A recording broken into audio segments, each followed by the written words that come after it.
Hello, welcome. I'm just posting stuff on socials. Give me 1 second. How's the audio though? Is everything okay? Hope my day started well. Thank you, thank you. It didn't. I'll go into details in a little bit, but it's quite interesting.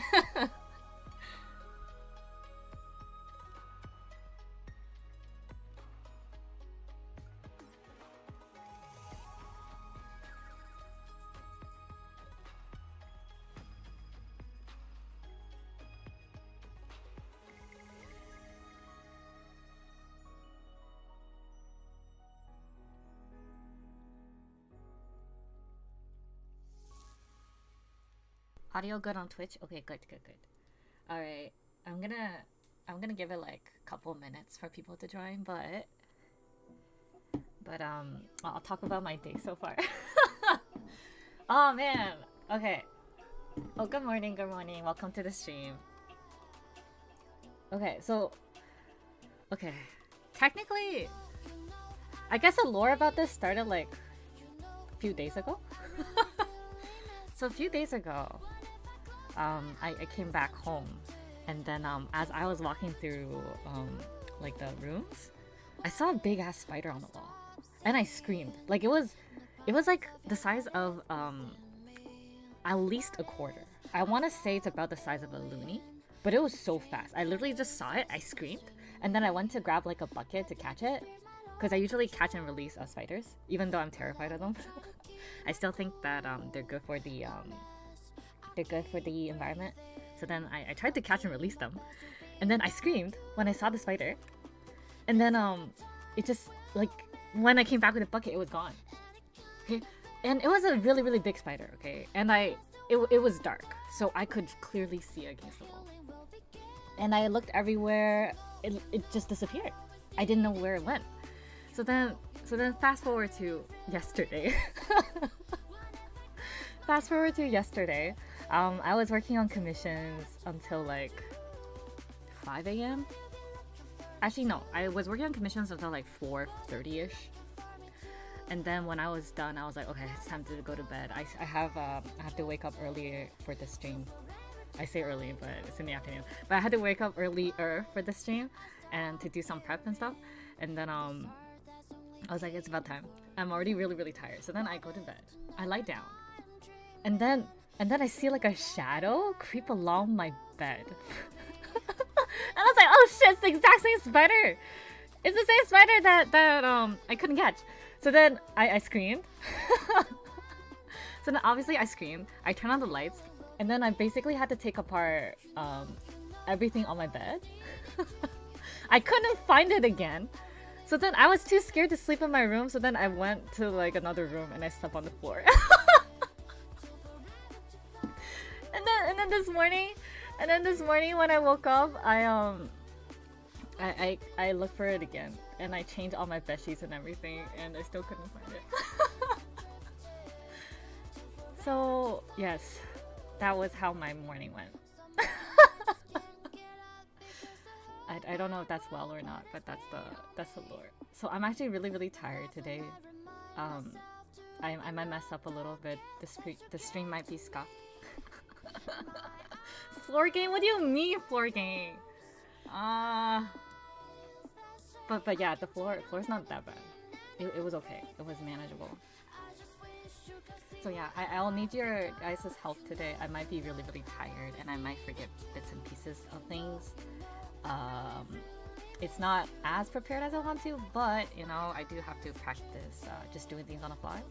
So that's me practicing that today.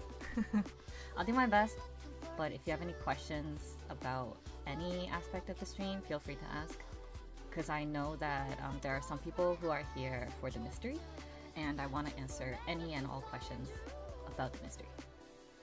So yeah, help me out today. I would definitely will appreciate it. I had some tea in the morning to make me less sleepy. So yeah, it'll be a fun stream. It'll be a chill fun stream. And before I forget, since we're talking about mystery, gonna become detective. Or I guess a doc-tective. All right. I think people will join in. You know, if there are bits and pieces that you wanna go back to, feel free to rewind. Kambavi, listening to you as I work. Thank you, thank you. Feel free to put me in the background. I'll just yap, as I always do. So, for those who haven't been here before, this is Artknights and Yap stream. So basically, I talk about whatever I want to talk about.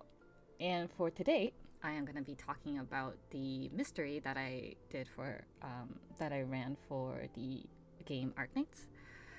I did a mystery whodunit game. I will talk in detail about that.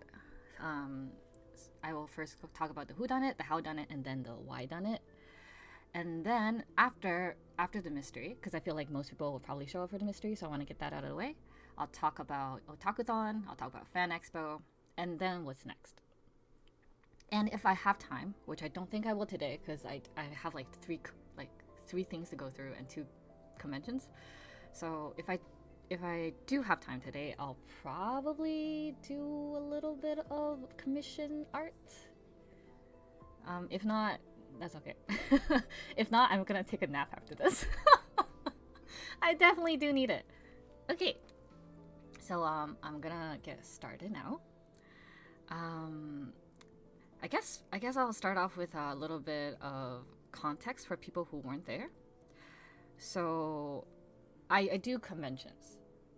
I do conventions at the Artist Alley, and I also run Arknights events. So one of the things that people in the Artist Alley do is something called a stamp rally, where you basically go around to different tables and then you collect. It's basically a mini fetch quest. You go somewhere, you grab something, you do a condition. Sometimes it's paid, you know. If it's legal in your state, go for it. But like in Canada, it's not. So I run all of my events above board. Everything's free. And then you do a condition, and then you get usually a little sticker or like a little stamp. And then once you collect X amount of stickers or stamps, you get a bonus prize. So I did one for Arknights, but instead of a typical fetch quest, I wanted to do something different. Because like one of the feedbacks I got from the community in recent years is they're kind of tired of just a fetch quest type of stamp rallies, especially the ones that's like, oh, you can tip or something, or like paid in something, like. And they find that it's just pay to win at that point, and not to mention it's usually a waste of time. Not my words, from people that have spoken to me. You know, there's a lot of things to do at a convention, and I don't think that stamp rally should be like the top priority. Especially if your stamp rally is like a fetch quest type of thing. So yeah, that's the feedback I gotten from the community. They just wanted something different. They wanted something, I guess, unique. So me, being the murder mystery fan that I am, I decided to run a whodunit mystery for Arknights and in the Artist Alley. So basically how it works is I gather up 5 of my friends.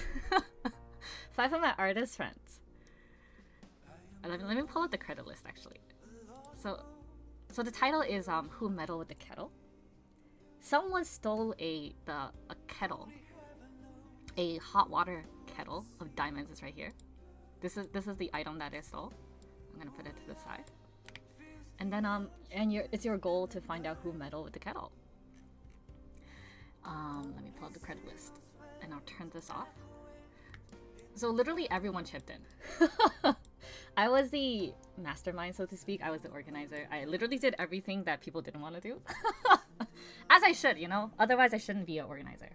But part of the duties of being a good organizer, in my opinion, is to do things that nobody wanted to do, and to step up when things are needed. So I organized the whole thing. I gathered up 5 of my friends. And when I say it's a group project, it literally is a group project. And everyone, like, did their part. And I'm so happy with this team, because, like, I literally cannot do this by myself. Because, I mean, I guess we'll just go down the list. I had about 5 beta testers. They're credited here. I'm not sure if you guys can see now on screen, but I'll make it a little bit bigger. So I had like 5 beta testers. These are people who did not go to Otakuthon, but who did like mysteries or who had a writing background, so they can critique the script. And then there are the script writers. It's basically me and Yuki. Yuki, I would say like Yuki wrote like 20% of the script, and I did like 80%. But she was monumental in helping me come up with ideas. Like I was shooting ideas at her, and then she was telling me if it would work or not. So again, Yuki's my partner in crime. I say this every otaku-thon. But I don't think Yuki's here, but like Yuki, if you're watching this as a VOD, thank you so much. I appreciate you being in my life. And then the suspect or the artist are 5 of my friends. I will go in order. So Thorns, right here. Actually, can you guys see? Wait, let me okay, I'll do this. I'll do red. So Thorns is Yuki. Yuki drew this. Her favorite is Thorns. So I basically told everyone how I planned it was basically I told everyone, you know, draw your favorite operators. I'll figure out why and how they committed a crime. But if you know their characters, come up with a motive or two, and then I'll try to work that into the script. So it was a joint effort. So everyone named their favorite operators and drew it, and then I kind of put it all together. This was done by Mori. Cute Myrtle, very, very adorable. This is Katie. Katie's our resident courier simp. For those who know. She really likes courier. And I think, she even cosplayed courier at Otaku. So if you went by her table, you'll be able to see her courier. And then Lemuel is Coffee's.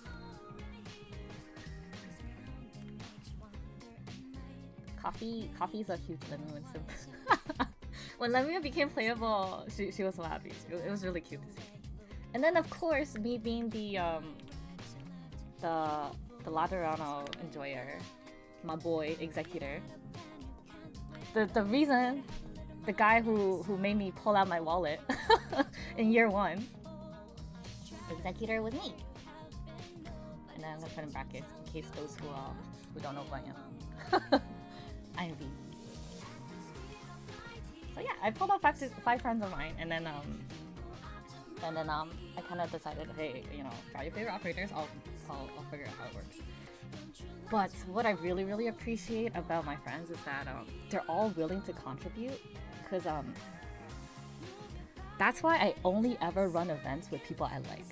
Because I find if you just find random strangers, I might ruffle some feathers. Again, feel free to disagree. You know, you have your own brain and your own opinions, and that's valid.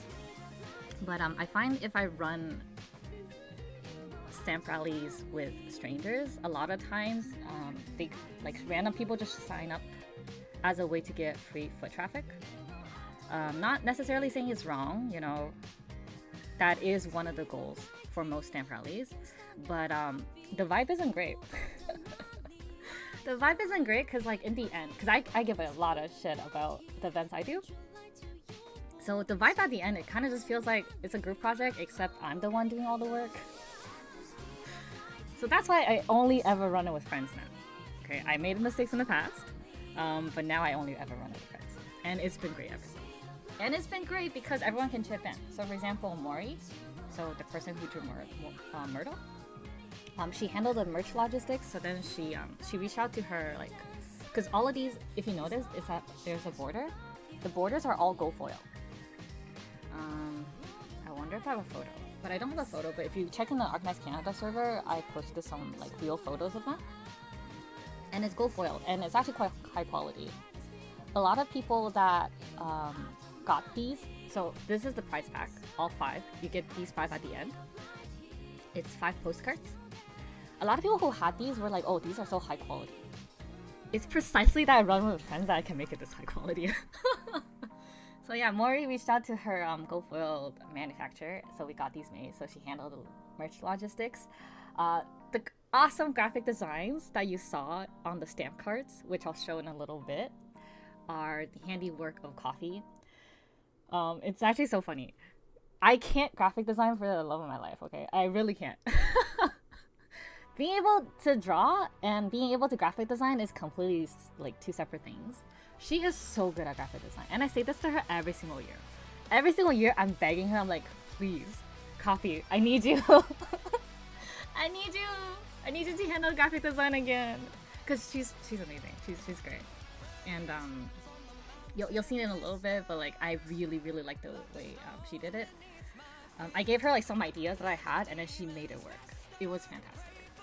And then Yuki, my partner in crime, she did basically all the web scripts. Because how we did it is not only because so much work went into this project, and I literally mean like so much work. I was working on this nonstop for like 2 to 3 months, but because of how much work went into this project, we wanted it to be playable for everyone, all of the doctors. So we decided to put the entire script online in both English and French, because we wanted it to support French readers, because we are in Quebec. So Yuki basically handled setting up the entire website, putting up all the images, all the credits, and the script. That was a lot of work. There were so many nights where it was like 5 a.m. for basically both of us. And then we were just messaging each other like, how's the grind going? So Yuki and I pull a lot of late nights. So props to Yuki. Like I said, Yuki's my partner in crime. I appreciate her so much. And since it is an otakuthon, a mostly French-speaking province in Quebec, we wanted to have a French translation, so Katie handled that as our resident francophone. Katie, if you're in chat, thank you. I appreciate you. Katie might be in chat. I don't know. Or she might watch this later. Who knows? Surprise mention for Katie. And then lastly, I wanted to include the players. So that is the detective, or the detective of the event, which is you, the players. So thank you all for playing. It was a lot of work to go through it, but it was also really fun. I'll yap more about like how it went after going through the photos, but a lot of people played this, and then the feedback I got was interesting. I say interesting because most people liked it, but then there's also a non-zero amount of people who basically didn't read.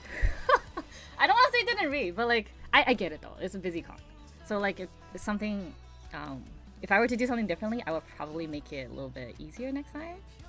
But I will have different tiers. But I'll talk about it later. Let's go through the photos first. Yeah, I said it before. I'm barely awake for the stream, so please do chat and then ask me questions if nothing makes sense to you. Okay, I will answer it. Oh, hello. Yes, you finally get to see my stream. I remember you are the martial arts master. I remember. Okay, so I mentioned that I really like Coffee's graphic design, and this is why. I gave her the idea that I wanted that, you guys know that meme of the guy pointing at like a bunch of like the clue boards? Let me see that meme. Can I pull it up? I wonder. Let's see. Clue board meme.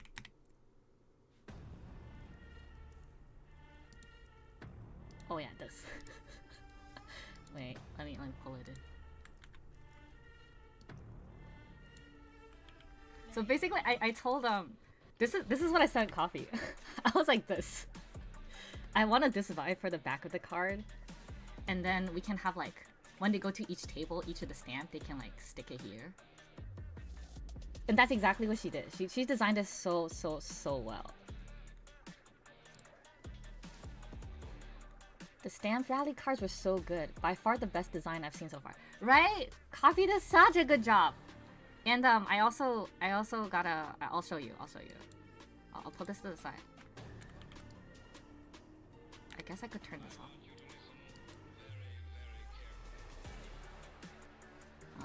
So this is the clues that we have. And then these are the we call it the government IDs. Because it was basically what it was. It was government ID. So then, whenever they will visit a table, they will get like a government ID to put here. Or I guess for my table, it will be here. And then the clue was a last minute addition. Because when I was beta testing, a lot of people were like, oh, it could either be X or Y. So I wanted to have clues to really, really help out the people that just want to like not read. The people who want to skip. Because basically all the clues pointed towards the person that I wanted them to point towards. So this was a last minute addition. And I also really, really gotta thank, so this is the finished clue card. I also really, really gotta thank Moose. Moose is in chat right now. Thank you so much. Moose runs a print shop, and it was really, really hard to get the dimensions right. She basically tested a bunch of different sizes for us to make sure that the text was legible and also that the stickers fit. So having things able to fit and look nice is also partly thanks to her. So thank you so much, Moose. I appreciate it. I like your stuff. You said to me it's based on a video game. Yes, the video game is Arknights. It's a... I feel like it would be an insult to call Arknights a gacha game, so it's a tower defense game. It's a tower defense game where you don't necessarily have to pay money, but you could if you're like thirsty. So it was so good. I really, really love this. And then this little Exia is so funny. Coffee's sister drew this. We were just laughing so hard whenever we saw that. It was funny. So yeah. Oh yes. And then this sticker. One of the beta testers who wished to be anonymous, but I think she might be in chat. Hello. If it is you, you know who you are, but thank you. Suggested that, so basically if you solve the whodunit, so if you can find out who the culprit is, you could, you get the whole set. You get the stamp card filled out, and you also got the whole set of postcards, GoFoil postcards. But she asked if there was anything for people who figured out how done it. And then I was like, oh, that's a good idea. So then I drew this. And then for people who wanted to take a stab at how done it, they also got this. I do have to say, like, about, I would say 10 to 15 people tried the how done it, and only one of them got them, like, super correct. Which is fine. I kept the how done it vague on purpose, so if you took a stab at it, good job. I think, you know, you're already far beyond most of the people who played this. So good job on being big brain. Always a pleasure to print such great projects. Oh, thank you. I appreciate it. And thank you for helping me out again. I feel like every otakuthon I'm just like, oh, what is the deadline for this? Can I get this done by time? And you always say yes to me, so thank you. I appreciate it. I really do. Okay, so that is the intro. I am gonna go into... Oh, let me turn this off. I'm gonna go into spoilers territory. And I also mentioned that this is something that all doctors can play. So, if you don't want any spoilers and you want to try this mystery by yourself first, feel free to pause the stream or leave and come back later. I will let you know when spoilers are done. But starting now, there will be spoilers. And the QR code that you see on screen right now is the QR code to the website where you can read the script and take a stab at the mystery if you didn't go to Otakuthon. Okay, spoilers starting now. Alright, I'm gonna yap about the howdunit, and I can't yap about the howdunit without talking first about the whodunit. Let me pull up the members again. Here. Alright, so the culprit was, drumroll, and like I said, really spoilers this time. If you want to try this yourself, come back later. You'll be back? Okay, cool, bet. Okay, spoiler time! Culprit is Thorns! I'm not gonna talk about how he, or like, no, I will talk about how he did it, but I'm not gonna talk about like the details because it is in the script. If you guys want to read it, it is there. It's fairly short, I want to say. Wait, hold up a sec. My Clip Studio is freezing. Okay, it's no longer frozen. Alright. So let me talk about how done it. A lot of people missed this. Only like a couple people caught this, but the one of the most important clues was actually in the prologue. I highlighted it here. It says the dock detective sits down and sees the bartender going from table to table to pass out the drinks. When he walks by you, he sits a drink on your table. Please drink this, it's on the house, he said before moving to the next table. You look around, it seems like everyone has a drink in front of them, including the auction staff. You assume the drinks were all on the house. So this is a major clue. This is a major clue because Thorns was the bartender, and then that was like the precursor to the crime. I'll pull out the map and I'll explain how he done it. So if you actually read the script, or you can pull it up right now next to you as you watch the stream. But basically how it works, I'm gonna talk about this from Thorn's perspective. So he basically, he was part of the auction staff. And before the auction even started, he set up powders. It's like a sleeping powder, basically. He set up powders in all the different vents. And in the whatchamacallit, in the script, there was a blackout. Actually, it probably makes sense for me to explain a little bit of the script. So basically how it worked is you are the dock detective, or the doctor. You are entering an auction for the kettle that I mentioned before. And there are basically these 5 suspects in front of you. Executor's there. He's in front of the podium. Oh, so Kennard is the auction staff member, like the auctioneer. Kennard is the, for those who don't know, the name of the shopkeeper in Arknights, in the roguelikes. So Executor is here.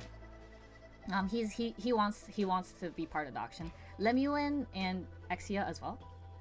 Exia is not a label because she is in the script, but she's not technically part of the suspects list. So Exia is also there. Myrtle is also there. Myrtle's short, so she's like in the very front row. And then the kettle is situated like right here, and this is the stage. Courier is part of the stagehand, so he was in charge of like the lights and sound panel, so he was always by the sound panel. And then Thorns is the bartender, so he was here. And Thorns, being the culprit, he set up the powders in all the vents prior to the events of the script. And then the drink. So basically how the sleeping powder worked is it worked in 2 parts. You had to be first primed with the drink that everyone got in the prologue. And then at the correct timing, he can turn off the vents. And with the powder and the drink, that's how people fell asleep. So there was actually no lights out. The lights out was like a big red, like a deception that I put in the script. So there was actually no lights out. The lights out that everyone experienced at the same time was basically everyone just falling asleep at relatively the same time. Which is why if you go through all the scripts, a lot of them mentioned that they were feeling tired, like in Myrtle's. And then in Courier's, one of the big clues was that the lights in the light room was never actually turned off. So that signals that, hey, maybe the lights weren't off, and the lights off in the script was actually something entirely different. And for Lemuel's, it was basically to show that Exia didn't experience a light out. So for Lemuel's script, Lemuel was sitting right here, and then during the lights out that everyone experienced, Exia went to the bathroom. And if you notice, there's no vents in the bathroom. I know it's shitty design, but like, let's pretend, okay? Let's pretend. There's no vents in the bathroom. So because there were no vents, even though Exia drank the drink in the prologue, she couldn't fall asleep. So from Exia, if you interrogated Exia, she said that she didn't actually fall asleep. So she didn't know that there was a lights out. So that was the clue given if you interrogated Lemuel. And then for Executor, if you interrogated him, he mentioned something about a time difference. And the time difference is because, like, a lights out should be instant, right? Like, everyone remembered it as like, oh, their lights went out and then it came back up again. But he noticed that the time difference between lights out was actually longer than what everyone experienced. So that's a difference in perception of time. So that's what Executor, oh, I realize I'm blocking him. But that's what Executor gave you if you interrogated him. And then for Thorns, if you interrogated him, we wanted it to make it like super obvious. Because a lot of the beta testers that volunteered obviously like this kind of stuff. So I figured for the general public, it would have been too hard if we didn't make it super duper obvious. So for Thorns, basically if you interrogated him, it was like super obvious. It pointed to the vents. So the vents played a major role. And he also had like a recipe for random powders and stuff. So it should be very obvious as Thorns. Should be very, very obvious. That's gonna be one stinky bathroom. I know. I agree. But maybe another way that I could have made it is like vents could be sucking air out versus blowing air in, right? So bathroom, it would be sucking air out, so it still probably would have worked. So I guess a more accurate description would be that these are vents blowing air inside, because we wanted to keep the powders inside. So yeah, Thorns is the whodunit, and the howdunit was that he basically primed everyone with a drink, and then at the time of his choosing, aka when the kettle was revealed on stage, he turned up the vents, and then the powder, along with the drink that everyone drank already, made everyone fall asleep. So everyone experienced a blackout in the script, but it wasn't actually a blackout. Everyone just kind of like passed out. The lights didn't go out. Everyone passed out. So that is the howdunit. And then afterwards, I guess we won't go into detail. He got a kettle and he probably hid it somewhere in his bar. So that is the howdunit. Oh yeah, there was something I wanted to mention. I would say like 99% of people got it. Like 99% of people knew it was Thorns. Or if they had to guess, they had like a 50-50 chance between either... I heard like Executor and Thorns quite often, but I also heard like Courier and Thorns from the people who did it. So it was 50-50 and most people got it. But I had one group of doctors. It was a group of two. They're really cute. So if you're in chat and watching, I'm not shitting on you, okay? I find it very amusing because there's nothing that brings me more joy than watching people play the games I set up for them. And I definitely enjoyed these two. So these two duo, they were just like, oh, the culprit's Courier, isn't it? And then I didn't want to give it away, so I was like, oh, if you think the culprit's Courier, you know, you can go to their booth. So then they went to Courier's booth, and obviously it wasn't Courier. And then they went down to like Myrtle's booth, and it wasn't Myrtle. And then they went to Lemuel's booth, and it wasn't Lemuel. And then they came to by my booth again. They were like, it's Executor, isn't it? And I was like, it's not. And then they went to Thorns, and then they got it right. So I'm like, you know, I really gotta account for, I guess, people of all play styles and preferences when it comes to mysteries. But brute forcing it is also one way of playing it, I suppose. So that duo was very interesting to see. That was very interesting to see. And like I mentioned before, about like 10 to 15 people took a stab at the howdunit, and only one of them was able to get a super duper close. So I remember them. Oh my god, Katie. It's funny, isn't it? But like I said, I'm not saying this to like shit on them or anything. It's funny from the perspective of us, because like we know what goes on, but like we mean well. It's a funny in a cute kind of way, not a haha type of way. But yeah, they're really cute. I will say that they're very cute. And going around to all the tables. So yeah, about one of them was able to get it completely right. Another theory that I heard was like Thorns crawled into the vents, and that was a very interesting theory, because I guess he could fit in there, but the time preference would have been too long, and to crawl through all the vents, it would have been too much. So no, that was not it. I'm kind of slow with puzzles. That's okay. I think if I were to run it differently next time, I would do something like I guess for different tiers. Because what I found is people who were really into mystery, they really liked it, and they took a stab at the howdunit, and they were okay with reading the text. they were super happy with it. And I would say that's like at least 50% of the crowd. But then there's also the other half where they just like they don't like mysteries. they want to copy people's homeworks, don't want to think, and then they just they didn't have a nearly as good of a time. So next year, if I run a Whodunnit again, I kind of want to do like a skip story mode with different prize packs, but like you still get prizes. But the skip story mode are for people who just want to get out of it. Which is fair, you know, mystery's not for everyone. I knew doing this event coming in that it would probably turn off a lot of people, which is fine. But I personally didn't want to run another fetch quest stamp rally again, so I want to do something different. And the people who really liked mysteries and wanted something different, they really appreciated what we did. So no regrets there. Because there are so many stamp rallies I'll talk with on. If mine's not the one for you, that's okay. You don't have to do it. You really don't have to do it.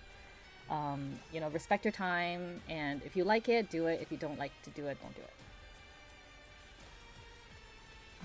Let me read chat. It's a memorable team from the participants for sure. I definitely remember those two. They were so cute. Yes, like why my boy will do it. Okay, one of the theories I heard was like Courier wanted it for money, which I get. But Silver Ash is loaded. Silver Ash is very loaded. He's a very good boy. Yes. Among Us Thorns.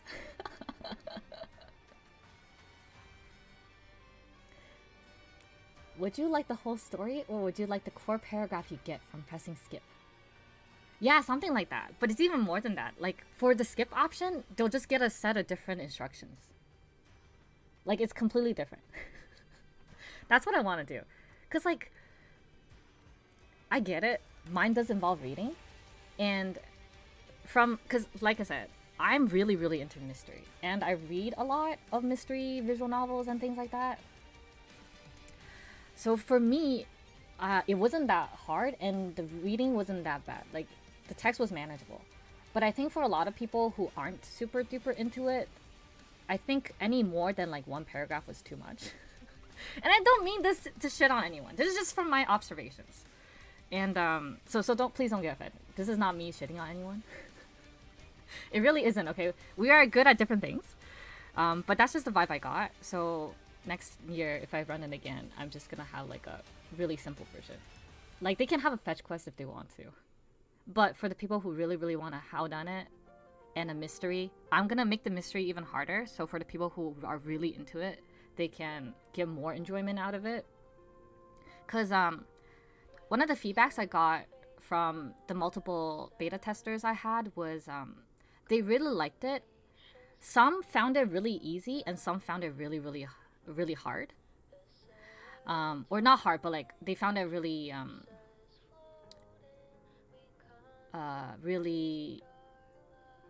I guess they have to think a little bit more. It's not that straightforward.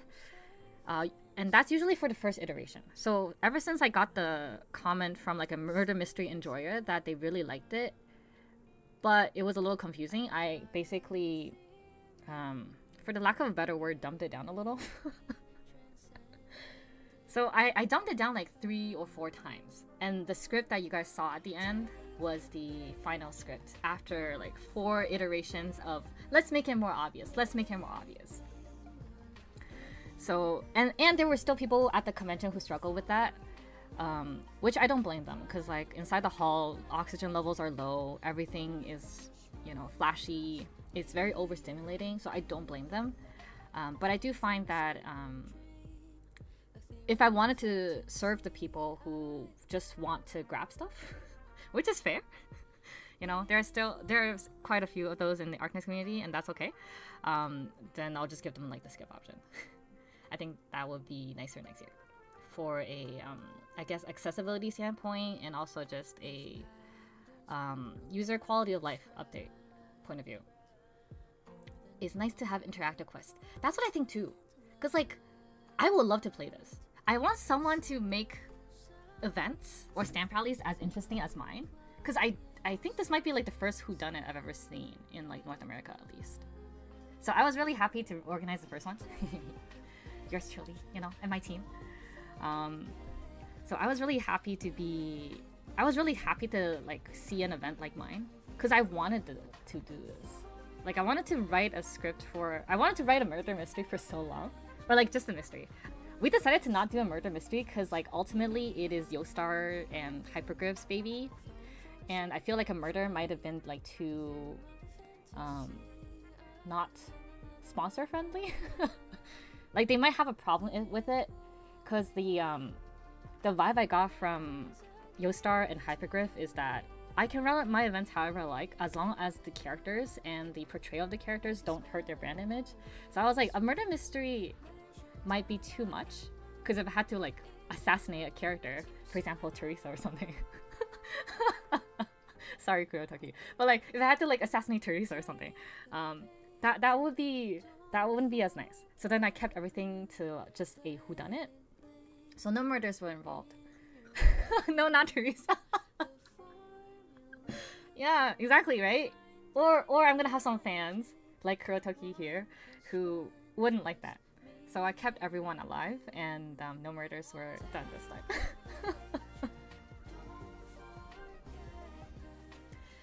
I remember you asking me if I was interested in participating, but I remembered the Dame Dane section in the Twitter post, and I went internally, yeah, I don't trust my brain power. And that's totally fine. We had that, except the duo. It was literally just one duo that went to all the tables. I think everyone else basically got it. If they didn't get it, they probably were like 50-50 between two, like Thorns and someone else. It was just that one duo that went to all the tables. And because of that, no one's saying Dame Dane, which is okay, you know? That's okay.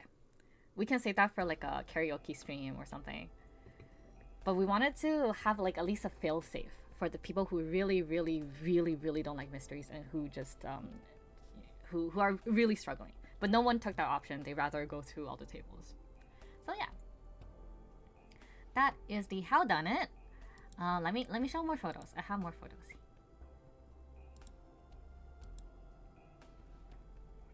Okay, all of the so I don't have a photo, like a not close-up photo, but all of the prizes came in black envelopes, and then I wax sealed every single one. It took a long time. It took a long time, but I wanted to do it. Okay, I go above and beyond. I keep telling people that my events are pay to lose, because like most people, they sign up for a stamp rally hoping for more free traffic and money. But then I'm out here like spending money and then going above and beyond. So I joke that my events are pay to lose. Cause and not just in terms of, okay, I did break even, so I will have to say that. And I didn't just break even, I made profit, but it did cost a decent amount of money, and I'm so glad that my friends were down to do this with me. They trust me a lot, so I'm really, really grateful for that. But I also spent a lot of my own time to make it nicer, and one of the things I did to make it nicer is to wax seal every single one of them. And I use these waxes. These waxes are so cute, they're fish-shaped. The wax seal was so nice, I had to open the envelope from the side to keep it intact. Oh! I set it up in a way that like you should be able to crack it if you wanted to. But if you wanted to keep it intact, I guess that's fine too. But if you ever break it, just let me know, and then I can make another wax seal just for you. They're quite fun to make, so I recommend it. Wax seals is really fun. And look at the pretty colors. These are the participant packs I made for each of the members, and I chose colors that corresponded to their the characters. So I think this was Myrtle. This was Couriers, I think. And that was Lemuel, and then that was Thorns. So yeah, I wax sealed all of them. Okay, and now now is the Whodunnit. So some people who solve for the Whodunnit correctly and solve for the Whydunnit or Howdunnit fairly correctly also want to know the Whydunnit. So the Whydunnit is, I'm gonna pull up the image again. Here. I'm gonna turn this on. Okay, so the Whydunnit. Everyone knows that Thorns is into experiments and whatnot. Well, I'm assuming. If you play Arknights, you should know, I think. You should know. So he basically needed this diamond. This is a rare diamond. Okay, this diamond right here. It's a rare diamond. And he wanted it for an experiment. And Thorns, as we know, is very he's very, I guess, INTJ coded. Like, he's super scientific and super blunt and super like, for the sake of science, I'll do anything. So he decided to take it. But I like to think that he wanted to give it back after he was done. It's just that he was caught by the detectives at Hakutan before he could do that. So yeah, that's why done it. He wanted diamond for his experiments. Okay, so that is basically the entire event of the Arknights Whodunnit, the first ever in North America, I'm assuming, because I don't think anyone else has done it. Are there any additional questions before I move on? I'm gonna give it a moment. Doctor has 0 sanity, my kettle. Exactly. Oh yeah, water break. This is your hydration break. I'm gonna take a sip of tea.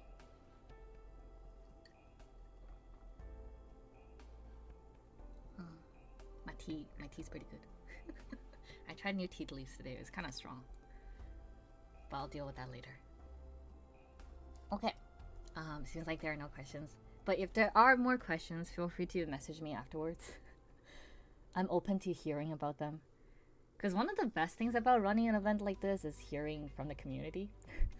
Community for Arknights is really nice. And that's what I noticed, like, from year one, basically. It's gotten bigger and bigger now. And I am starting to see some bad actors. But for the most part, it's actually really, really nice. Seeing all the effort put into the stamp rally makes me appreciate your guys' work a millionfold. Thank you! Wow, that is such high praise. I really appreciate it. Because, like, if you guys aren't there to play it, then all the effort that we put in would have been in vain. So thank you guys for participating and thank you for playing.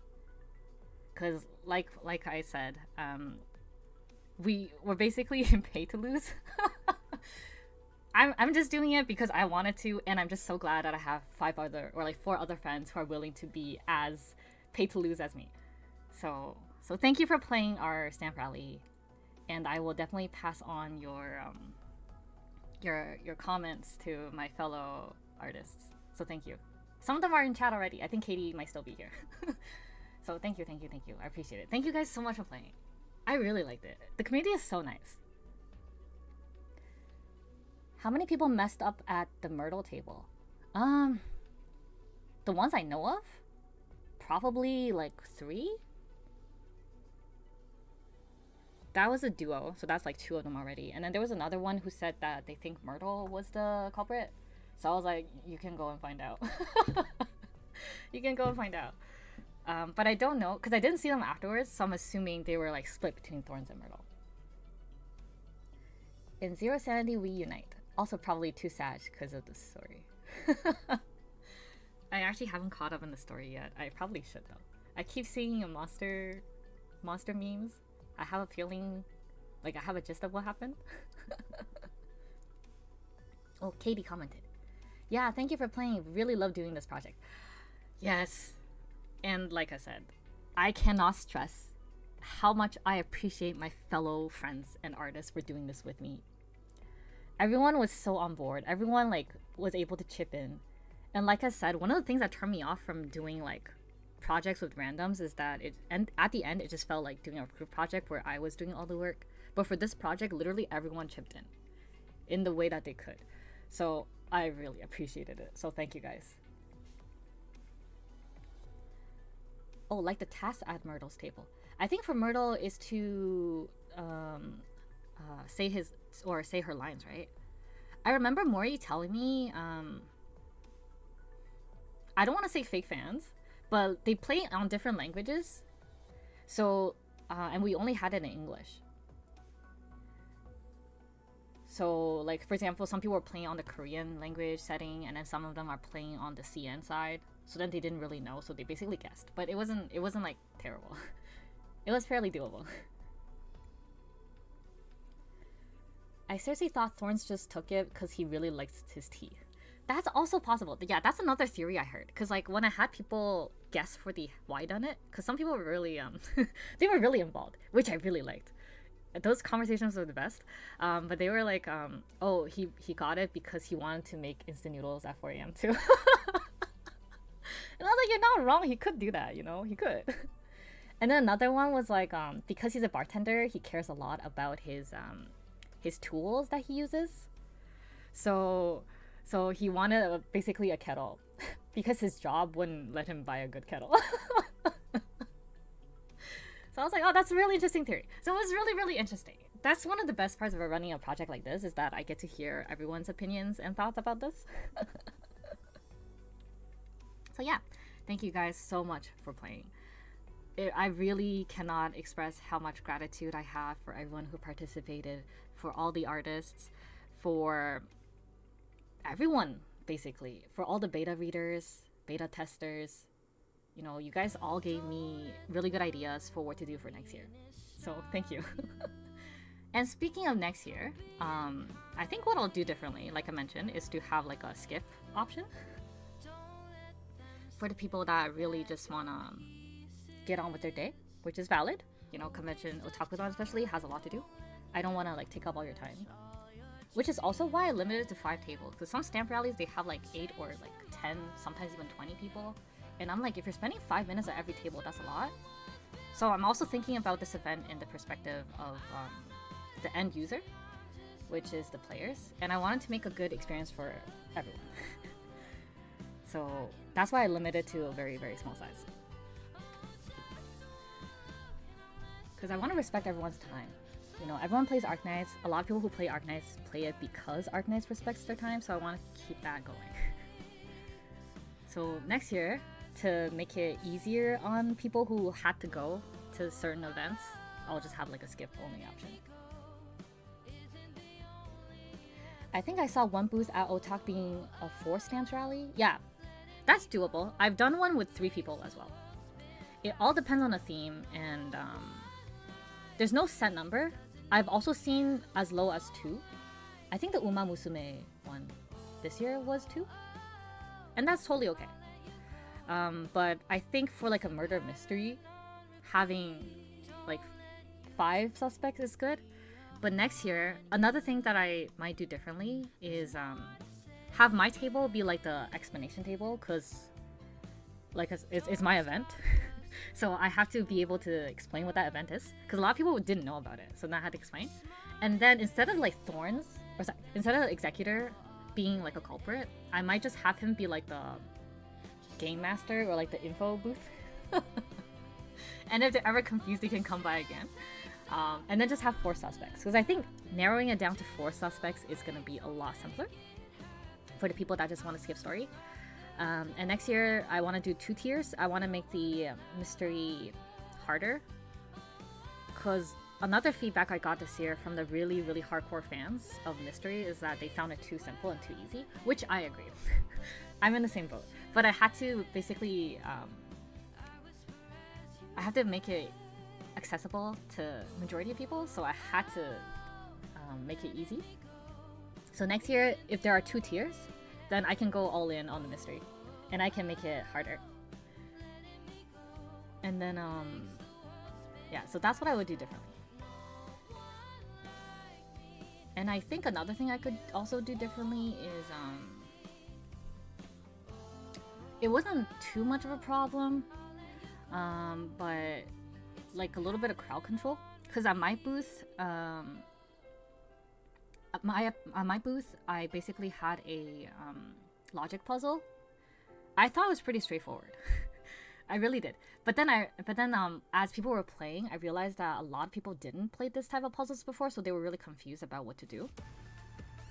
So next year, what I would do differently is either have like the puzzle be easier, or have the instructions be so clear that they cannot possibly mess up. And then that should also help with like the crowding situation, because there were some points where there were crowds at my booth, and then I basically had to tell people, oh, do you mind stepping off to the side? It's getting a little crowded. But everyone was super nice about it. Like, no one was being a dick. And if they were being a dick, I would call them out. But everyone was so nice about it, so it wasn't like a big issue at all. So yeah, that's what I would do differently. And if you have any feedback, good or bad, feel free to message them to me. I take feedback pretty seriously. I will discuss it with you, and then I'll improve it for next year. Assuming I can get into Otakuthon next year. Assuming I can. Every year is a gamble, and I don't know. This year I was able to get in, so I was very happy. But there are some years where it was pretty dicey. But if I can get in, I'll keep running Arknights events. So yeah. Last call for any questions for this. If not, I'll just start yapping about Otakuthon. And we can end the spoilers. Rage. Exactly. Pray to RN Jesus. If you don't get into Otakuthon, would you run at other cons instead? I would. But the thing is, for an event as involved as this, like I said, most of the artists who join stamp rallies, they are doing it for free traffic, like free foot traffic, and they don't want people to linger at their booth, and they don't want to do, they don't necessarily want to go above and beyond. They just want like, oh, you show up, you look at my stuff, and then you go. And ideally, like, you buy something before you go. Any artists watching this might like kill me later. But don't take it out of context, artists, okay? I'm just speaking the truth, okay? You might not like it, but like, that is what people have told me, okay? So a lot of people don't like to be involved. So if I don't have the same like group of friends who are ready to ride or die with me for this event, it's pretty hard to run at other cons. So as much as I want to run at other cons, I don't think I can. Does that make sense? Because it really has to be like all of us involved, all of us wanting people to be at our booth, and all of us wanting to like talk about it for it to work. And a lot of artists don't.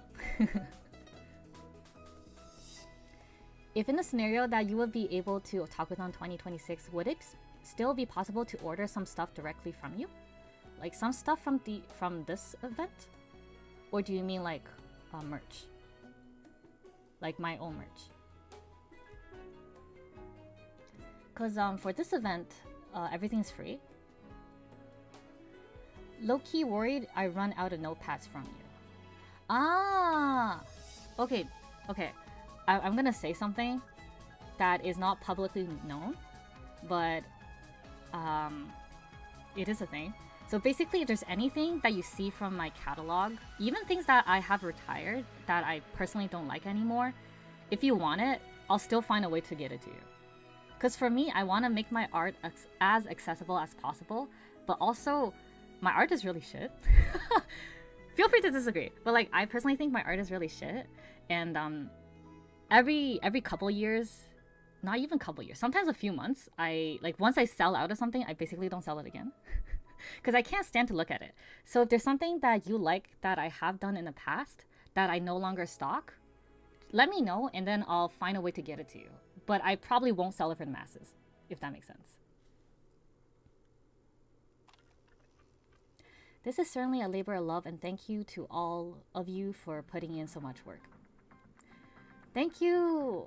I'm really glad. Like I said, if you guys enjoyed it, then we did our job right. And if there are bad feedbacks, please let me know. I really want to improve my events. Like, there are some feedbacks I got from, this is like what, my 4th or 5th Arknights event that I ran? My first one was definitely not as good as this. Far from it, actually. But because of the feedbacks, good and bad, that I gotten over the years, I was able to make this one really, I want to say decent. Good, possibly. You know, feel free to disagree.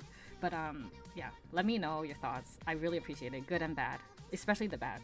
You know, it's from bad stuff, like bad experiences and bad designs, that we can improve. So I appreciate criticism.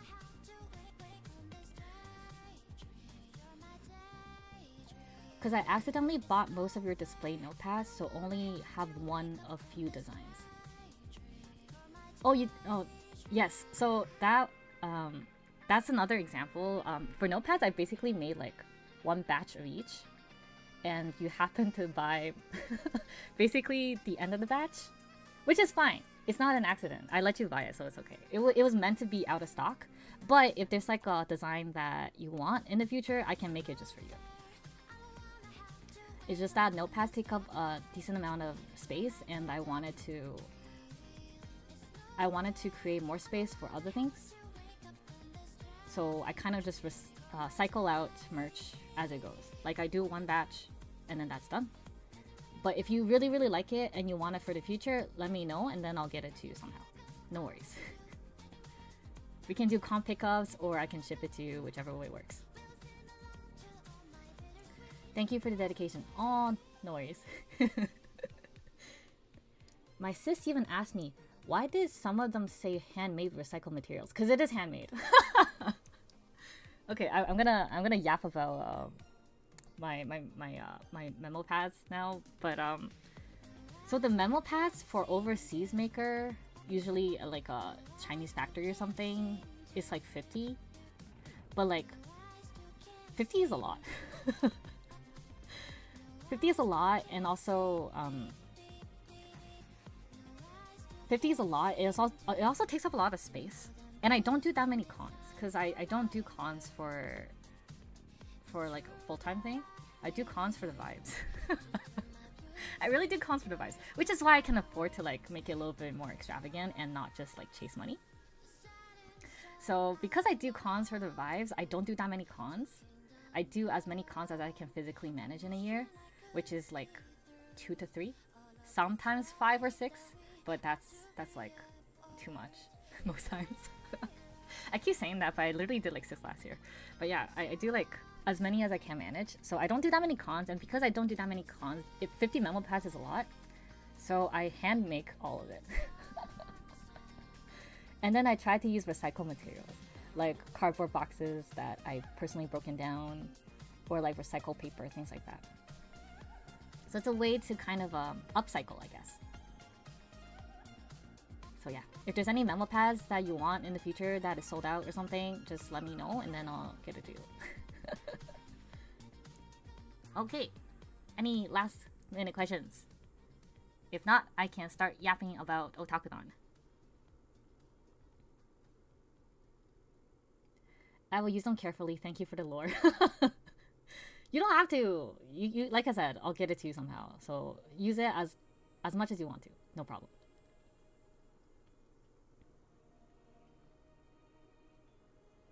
Okay, I'm gonna start yapping about Otakudon. But if you have any questions, feel free to message me later. And if you have bad feedback, especially reach out. As long as you're not toxic about it, I will be willing to listen. And if you are toxic about it, I don't know what to say. I hope you get help. Okay, so man. Okay, this is my first image for Otakudon, yeah? And you're probably like, what the hell is this? Okay, let me talk about how Otakudon is from an artist perspective. So setup is on Thursday. Thursday I get there. A friend and I drove up, and I set up, and then I went for hot pot with a local group of friends. And then after the hot pot, I met up with my roommates. My roommates were Vivian, Koi, and Yuki. Yuki being the same Yuki that was part of the Stand Proudly. So it was 4 of us in a room, right? Except, like, I get really, really bad nerves, even for streaming. Last night, part of the reason why I was working on commissions so late, at like 5 a.m., is because I could not sleep. You guys can't really tell, or maybe some of you could tell, but I'm just very, very high anxiety all the time. And the reason why I started streaming is so I can like exposure therapy myself into not being nervous at things. Because every single stream, I'm like sweaty gamer mode on. Maybe that's TMI, but like that is what it is. So like, I get nerves whenever I have to talk to a big group of people, like at conventions and things. I just can't sleep. So I was up at 4, and so was my friend Vivian here. So we're like, damn, like Koi and Yuki are asleep, but we're still like awake. So then we decided to just work out. couldn't do cardio on the stairs because the gym was closed. So we did like 400 something steps. and then when we were tired, we were just like, okay, now it's time to go to bed. And then we were able to sleep after, so it kind of did work. So this is the Friday. This is the Friday morning. And then on Friday, I had a big chungus. Glitched from the Arknights Canada server has the biggest collection of yen or beans, like sweet sibling beans I've ever seen, and he has a big chungus. So then I had chungus be my assistant shop manager. If you notice at cons, sometimes I have a lot of plushies around. Those are all plushies from friends usually, and then they're just my assistant shop managers, is what I call them. And then at Otakuthon, I had a lot of freebies. Like a lot of freebies. You guys can pause to read it. But it's a lot. Oh, yes. If you look up here, the Mizuki is also a shop manager. This is another shop manager of mine. So yeah, there's a lot of plushies around my booth. Those are usually from friends. Alright. I honestly didn't take that many photos of the Friday because it was really busy. This Otakuthon was the busiest for me, personally speaking, in terms of like number of people and also profits. I think this was the best Otakuthon I've ever done, which is really rare because the economy is tanking, and from what I heard from other people and other artists, their sales tanked by like 20 something%, 20 to 50% even. So it was weird. So I don't know, maybe niche and Arknights are recession proof. I don't know. or maybe people see the work that I put in and want to support me, which is also valid. So that was my experience. And then oh, my friend Hot Moose. Moose, if you're still in chat, I'm showing you on stream. She cosplayed Raphael. I don't play Love and Deep Space, but whenever I see like Moose's cosplaying men, I'm just like, oh, she's hot. She's really hot. So yeah, that's me as Golden Glow. I cosplayed the Hello Kitty skin.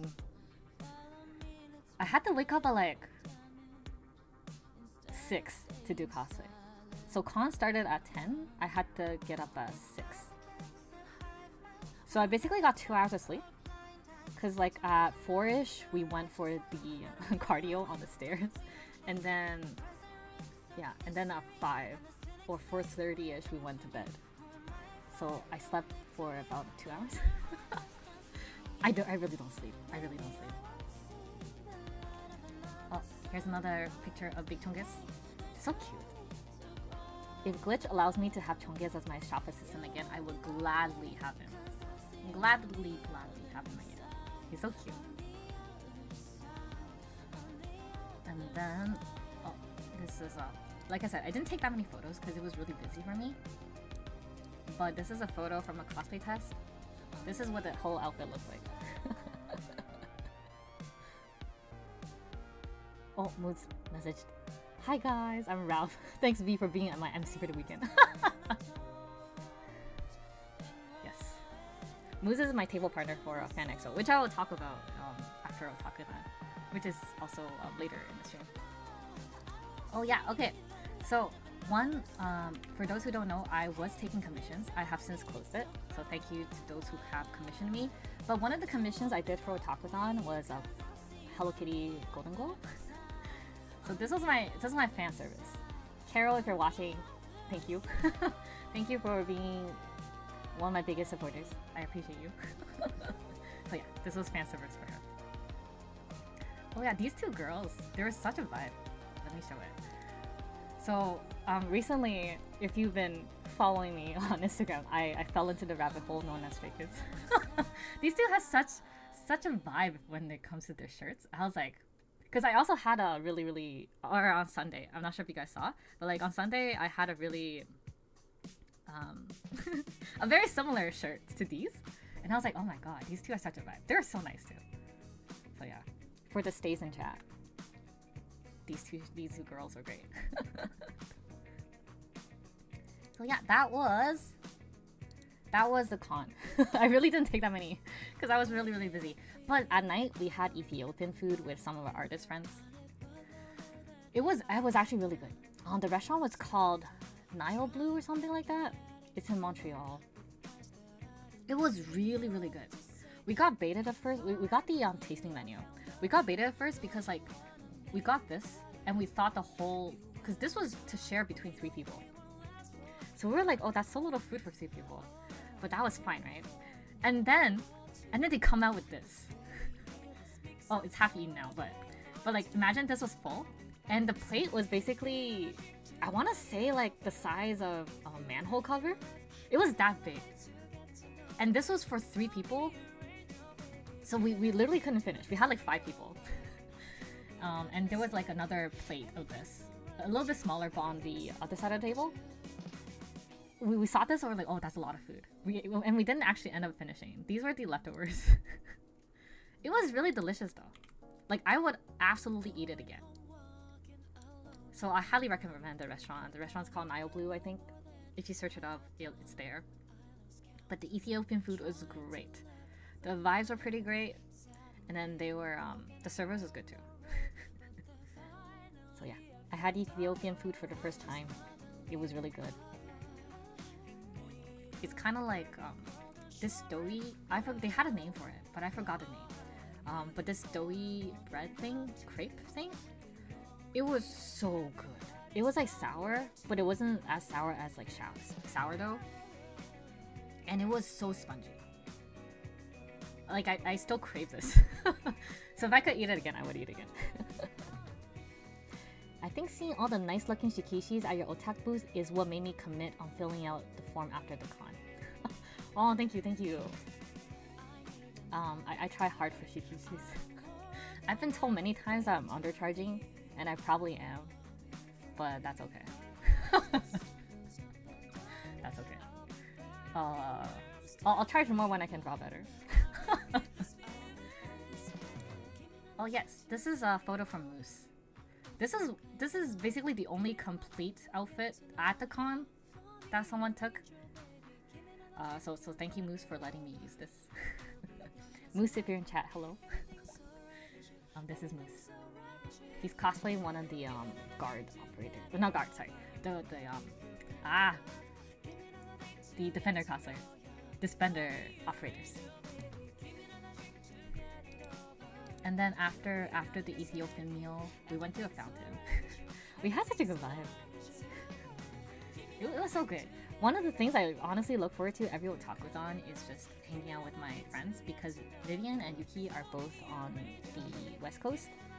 And otakuthon is basically the only con where I get to hang out with them and chill. So I was really happy. Here I am, out of cosplay.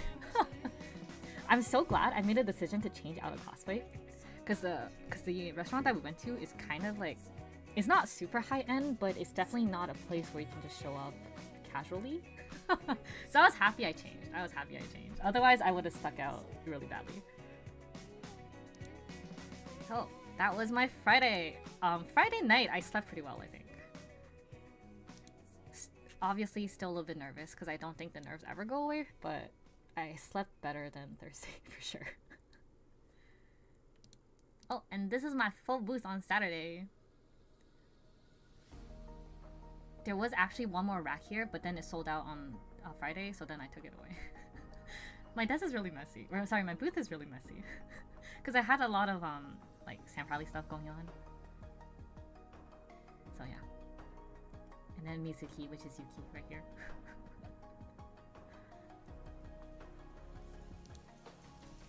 Okay.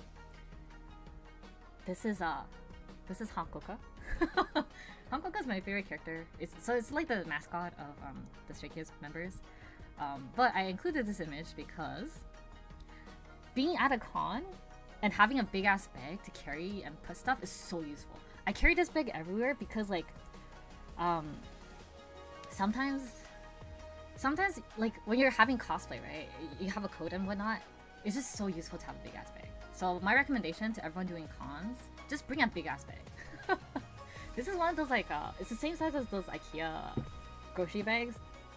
Highly recommend it. So useful. Hankoka bag definitely saved my ass. What do you mean messy? It's well organized. I'm glad you think so, Katie. It is a little bit messy though. Oh yeah, and here's Big Chongus on my boob. Wouldn't it be so nice if I could just talk through Big Chongus, and then I can like lie beneath the table taking a nap or something, and then Big Chongus just sells for me. Also agree that your booth is super well organized. Oh, I'm glad you think so. I personally don't, but I appreciate it. I'll try harder. I will try harder. Okay. So for Saturday I took more photos. There are cosplay photos, which I'll show a little bit later. But for Saturday night, we had so many things. We had tacos and we had poutine. So this was the poutine. We went to the really hyped up place that was open 24 hours. I forgot the name, but I'm gonna be honest. Don't get their classic. I got their classic, and it was the middest poutine I've ever had in my life. It was very mid, but in hindsight, I also couldn't eat that many things. You guys will understand in a minute when I explain it, but it's a calm weekend, and I didn't want to eat anything that would upset my stomach, especially because I am currently still recovering from gastritis. So this was a very mid poutine for me. Oh, you guys know the place. Yeah, it is that place. La Banquise? Yes. The very...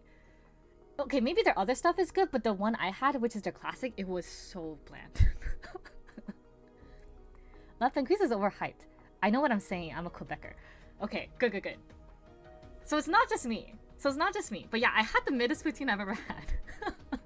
And so did my my Vancouver friends. They also said that it was like they got I forgot what they had, but they didn't get the classic, and they had the ones with the toppings, and it was also kind of meh. It's all mid to local. Okay, cool. So it's not just me then. All right, and then this is us eating. There's Equigen. Speaking of Equigen, Equigen came with me to Otakudan, and he was my guest at the table. A lot of you guys met him. He's a pretty chill dude, and it was really funny because Equigen and I, because La Banquise is always always crowded. My friends were ordering inside. So me and Equigen were sitting outside because, first of all, I wasn't feeling that well due to the low hours of sleep. So I wanted to sit, and there was like a bench across the street. So while Equigen and I were sitting there, we literally witnessed a bike rear-end a car. I'm not joking. It was literally like a bike. So me and Equigen was just chatting about whatever. I think we were talking about like Arknights events or something. And then we hear a big like bonk or like a crash. Like metal being dented, and then we look to our right and we see like a bike rear end a car, and then technically it counts as a hit and run, right? Like in literally any other part of the country, it counts as a hit and run. And then like they didn't even talk to each other. So the car guy just looked at the bike guy, and then the bike guy like drove off or like rode off. So we're like, huh? So yeah, Montreal drivers and Montreal bikers are scary, man.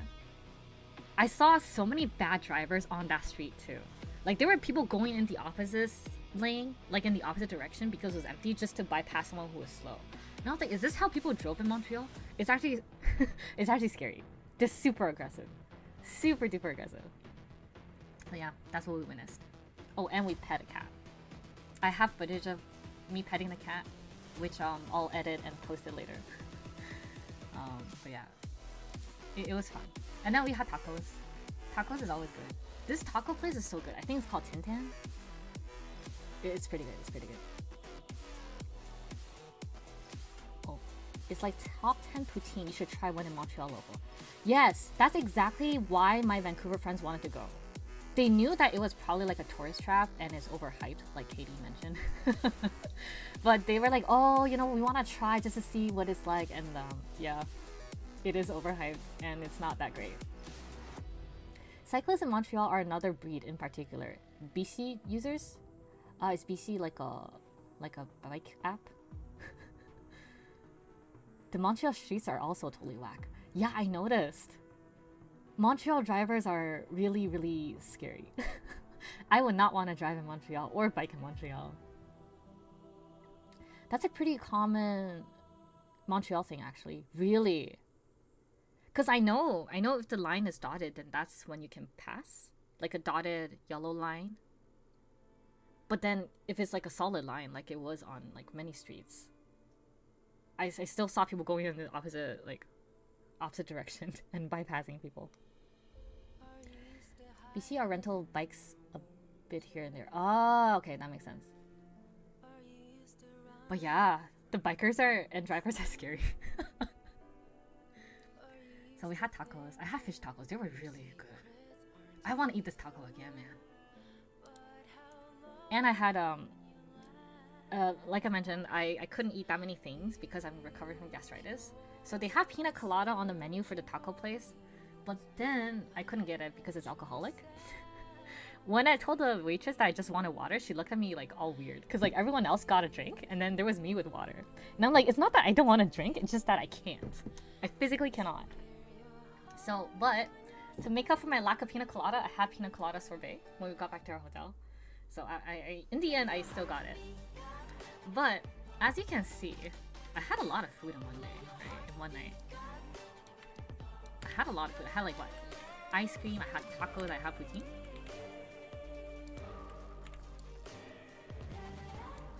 And later that night, I realized I fucked up. I fucked up because my gastritis started acting up. So I was feeling pretty bad. And I was stuck in the bathroom for like a solid while. So I fucked up my stomach again. And my it was so funny. Vivian told me because I had gastritis, I had to like sit up, right? Otherwise the acid would be too much. So I was like sitting in my hotel bed with my eyes closed because I was so tired. So then Vivian woke up in the middle of the night to go to the bathroom, and then she saw me like sitting there, and she was so spooked.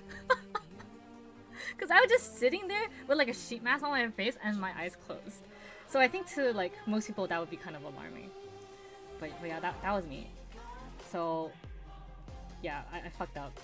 I thought I ate super clean for like 2 months before Otakuthon, just so I can eat something fun. And I guess these 3 triggered my gastritis again. So yeah, I had to stick to simple for the rest of the rest of the trip. But I don't necessarily regret it. Except for the poutine, I regret the poutine. But everything else I liked. Okay, and that was basically my Saturday night. I'm gonna show some cosplay photos now, because there were some really fun ones. Well, this is me and Evan Holtz. Ah, another thing I forgot. Okay, so Evan Holtz here, I don't know if he wants to stay anonymous, but he's in the server and he also runs events. He ran a quiz show. We were supposed to run a panel at Otakuthon, and we were gonna have a lot of guests. Like we were supposed to have Dambo from Lemon Dragons, Equogen, and then like some local French speakers as well to help us out. But then the committee that runs the panels, or I guess Otakuthon in general this year, they have some, I guess, internal issues. And we didn't find out until like basically the week before the con that we couldn't run the panel. So we're like, oh, what the hell? You reject us now? And also, even if you do get accepted, you only have 1 week to prep. So it was really bad communication, in my opinion, on their part. But we're like, you know what? They can't stop us from running a panel, but they also can't stop us from creating an unofficial gathering. So we basically asked around to find a spot that we won't be blocking traffic. And then the Evan Holt here, which I'm not gonna say his username in case he wants to be anonymous. The Evan Holt here basically ran one because he was part of the panelists, and we did a quiz show. He was so sweet. He went around all the artists in the stamp rally and basically bought prizes for everyone out of his own pocket. I gave him a big discount. I was like, thank you for doing this for the community, you know. Here's my contribution to your cause. So yeah, he was really, really sweet. And then he bought everything out of pocket for everyone. So props to him. If you were there at the prize, at the Cahoots, Arknights Cahoots, all the prizes were sponsored by him. So please thank him. He's really nice. And that's what I love about the Arknights community. Everyone's so nice. Well, here's all the sweet siblings, plus Chen. The big chunk is here. I was so happy that there were two Yus. I love this twink so much. He's so cute. And he cooks, so that's even better. Oh yeah, I think this is Brownie. I could be wrong. But this is Brownie and Manny. The two Agarians.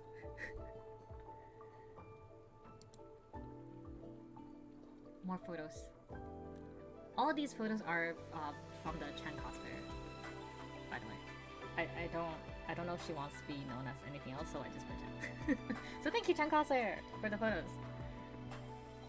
And then these are the Doctor cosplays. There's Moose putting his bag down.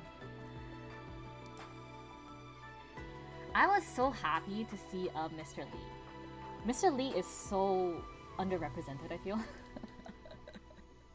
So I was happy to see him. There were other photos as well. If you guys are curious, you can check out the Arknights Canada server.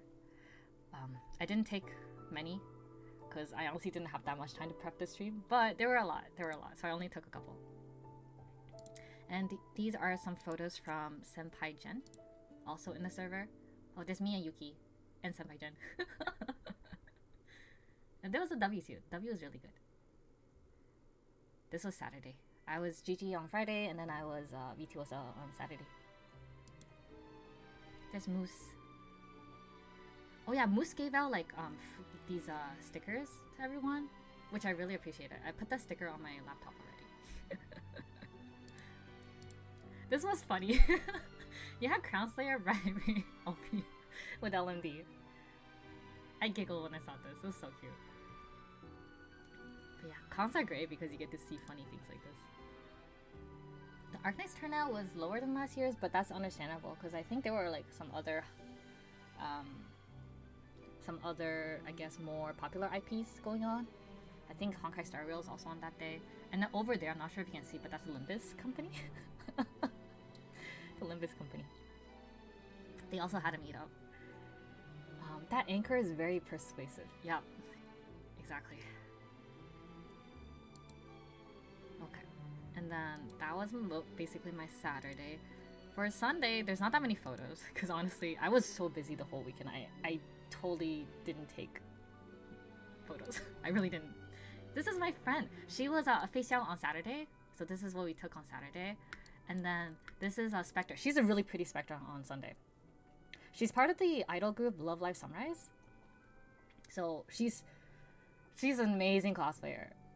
If Yostar ever like comes to Otakuthon, I'm gonna like hint nudge nudge to like hire her because she's so good. She's just good. Yeah, she's so sweet. And then this was my fit on Sunday. I got clocked by like a random guy. He's like, "Oh, who's that on your shirt?" And because like I had a I had my really chaotic Stray Kids t-shirt on. I'll show the full shirt later, but this is the shirt I had, and it had like Hanji-san from Stray Kids, and I got clocked, and they were like, "Oh, who's your favorite?" And I was like, "Who's that?" No, he was like, "Who's that on your shirt?" And I was like, "Oh, that's Han from Stray Kids." And then that story chain on Sunday was hilarious. Yeah, it was interesting to say the least. So the guy was like, "Oh, Stray Kids? Who's your bias?" And I was like, "Oh, Han." And he's like, "Why is it not Felix?" And I was like, "Why does it have to be Felix?" And he's like, "Because Felix is the best." And I was like, "Good for you." And then I gave him a thumbs up and I just left. I was like, "Okay, that's a odd thing to say." But yeah, I got clocked. And then I just ignored them because I had to go somewhere. So yeah. Every single time I wear this shirt, I get clocked. It's interesting. Stray Kids is pretty popular. Okay, nothing happened so far. 4 to 5 hours later, I got clocked. Yeah! It do be like that. It do be like that. Because that 4 to 5 hours was probably takedown time because I was busy packing things up. But yeah, these are all the things I got. I have more actually. Should I put them side by side? Okay, I have to zoom, so I'll go through it one at a time. These are from my friends. They know that I like Jade from Twisted Wonderland, so they got me Jade merch. Thank you. Thank you, friend, if you're in chat. I don't think he is, but that's okay. This one! I don't know if the person who gave this to me wants me to drop their username, but you are in chat, I think, still. So thank you, thank you. It's so cute! My friends look at it and they're like, oh, it looks like you. And I was like, how? How does this bunny look like me? But yeah, it's really cute. It's really cute. And then this is a cup I got from my friend. It's Atelier Shirley, I believe. A portion of her proceeds went to the what was it, Cancer Society? It was I think it was the Cancer Society of Canada or something like that. But basically a portion of her sales went to supporting that because she is a recovering from cancer. Or she has recovered, but she wants to bring awareness to it, so I bought a cup to support that cause. So I was really happy. She also had like a movement sticker that you can buy, and then like a portion of it also went to the cause. I heard it did pretty well, so I was really happy. We donated like a few, like 100 or something. So yeah, it was pretty good. Give it a little wig. That's a good idea. I had to cut off like a black wig and just like give it a makeup. Well, these are, I met so many nice stays. Can I show you guys something? Okay, I'll show you guys something. So stays are like the fandom name for Stray Kids. And the reason why I met so many stays is because like a lot of my stickers are Stray Kids related. But there's one in particular that everyone just seems to love. Let me find it. Let me pull this up.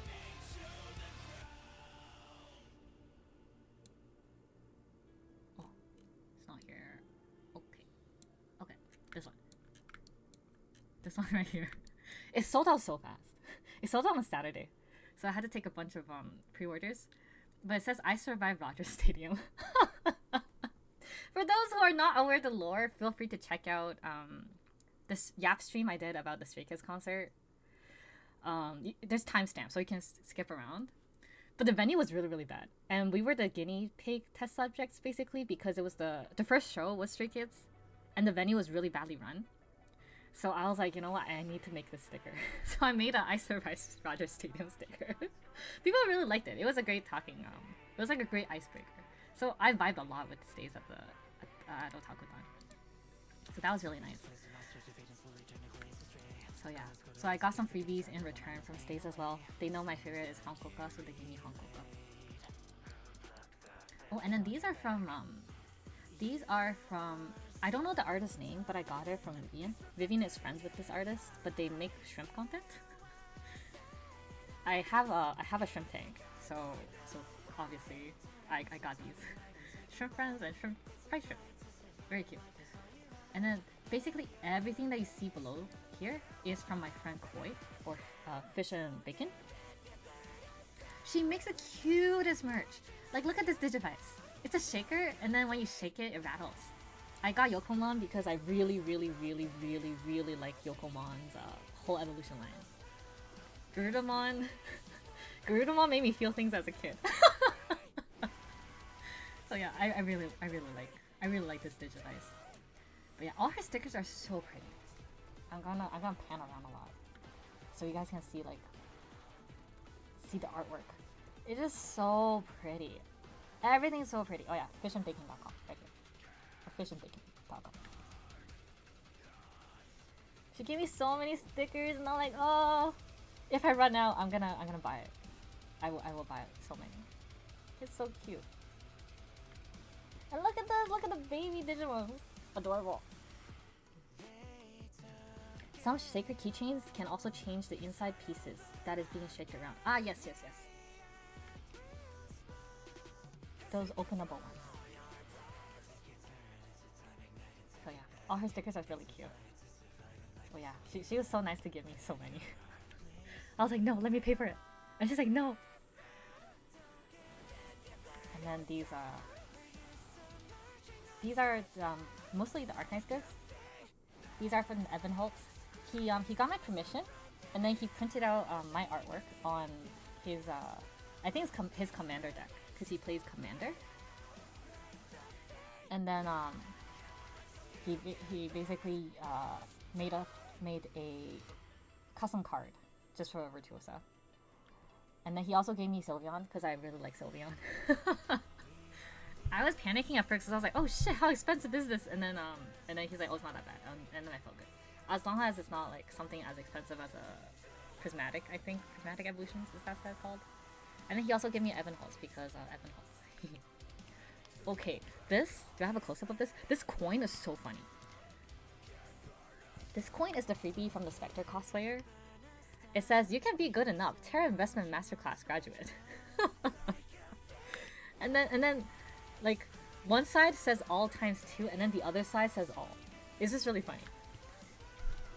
I laughed so hard when I got this. So that was freebies from her. This was also freebies from her. She's a big Silver Ash sim. I remember like a few years ago, I gave her like all my Silver Ash merch. I was like, you can take it, girl. You can take it. And then this is from Shirley. This is Shirley's OC Me. This is from my friend. I have these two on my fish tank right now. They're overseeing the tank. And then Mr. Lee merch. Virtuosa merch I got. This is also from Shirley. I got Jade and Yuki.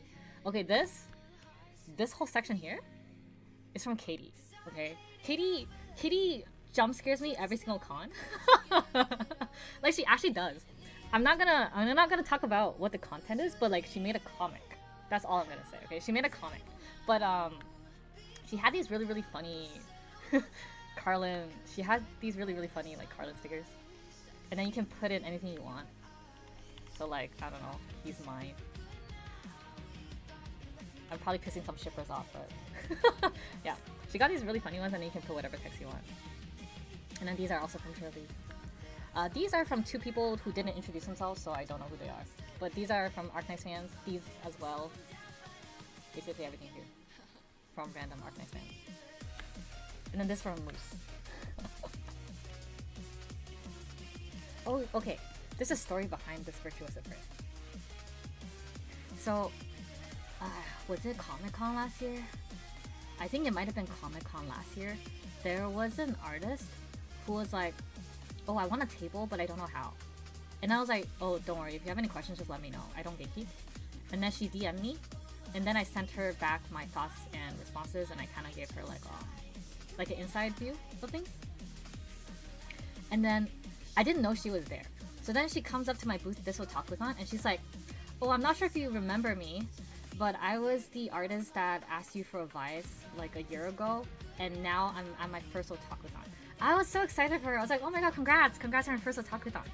And then she asked me if I wanted to trade anything, and then we both happened to have like Virtuosa print. I was like, yeah, sure. So then we traded her print, and then I signed it for her. I also asked her to sign the back for like her artwork for me. So yeah, so we did a trade. It was so wholesome. She's so sweet to thank me again. She didn't have to, but she's really sweet. And then these are from a longtime supporter of mine. She's so sweet. I don't know if she wants to be known, so I won't say her like username. But every year she writes me like a fan letter, and I'm just like, ah! I cry every single year. I literally cry every single year. And then this year she made me like a keyring that I can put on my phone, which I currently have on my phone. And then she also made me like a top loader to hold like photo cards and like pictures and things like that. She's really sweet. Honestly, everyone at Otaku Lounge is super sweet to me. Otaku Lounge is such a good vibes con. Actually, most conventions I do are good vibes. So I really like doing conventions. Oh, another funny thing I got these from Shirley as well. It says, I am in danger, X, I am the danger, checkmark. I was like, that is so fitting for me.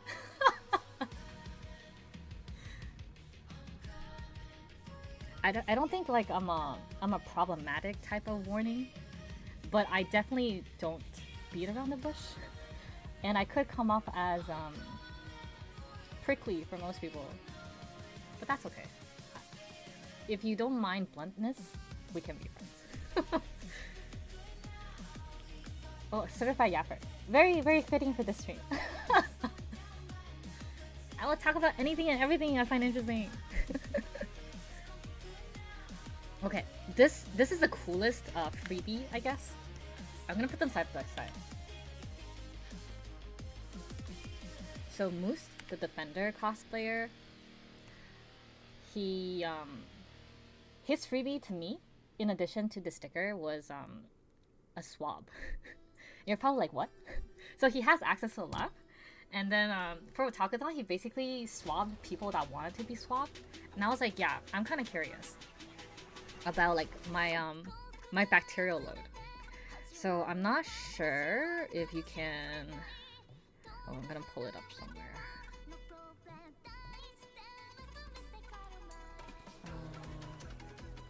Oh, it's not there.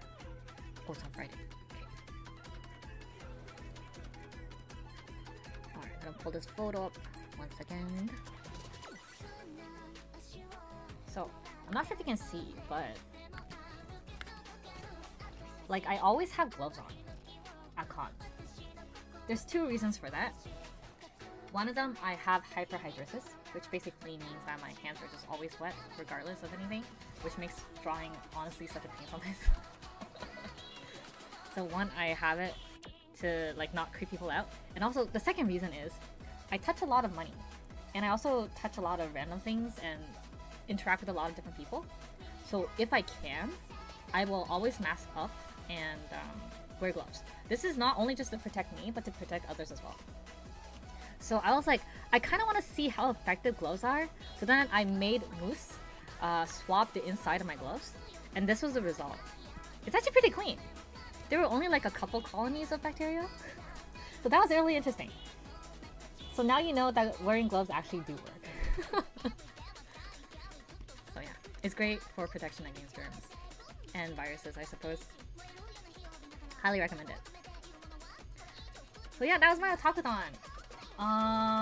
Things that I don't have photos of. Saturday, I got back at, I want to say 2 a.m. I fell asleep so many times in the car. I was really tired. I felt really bad for the driver, my friend, because he had to stay awake the whole time. And we took a couple of breaks. One break, I think. Where I basically made him like, oh, you have to eat. So I forced him to eat.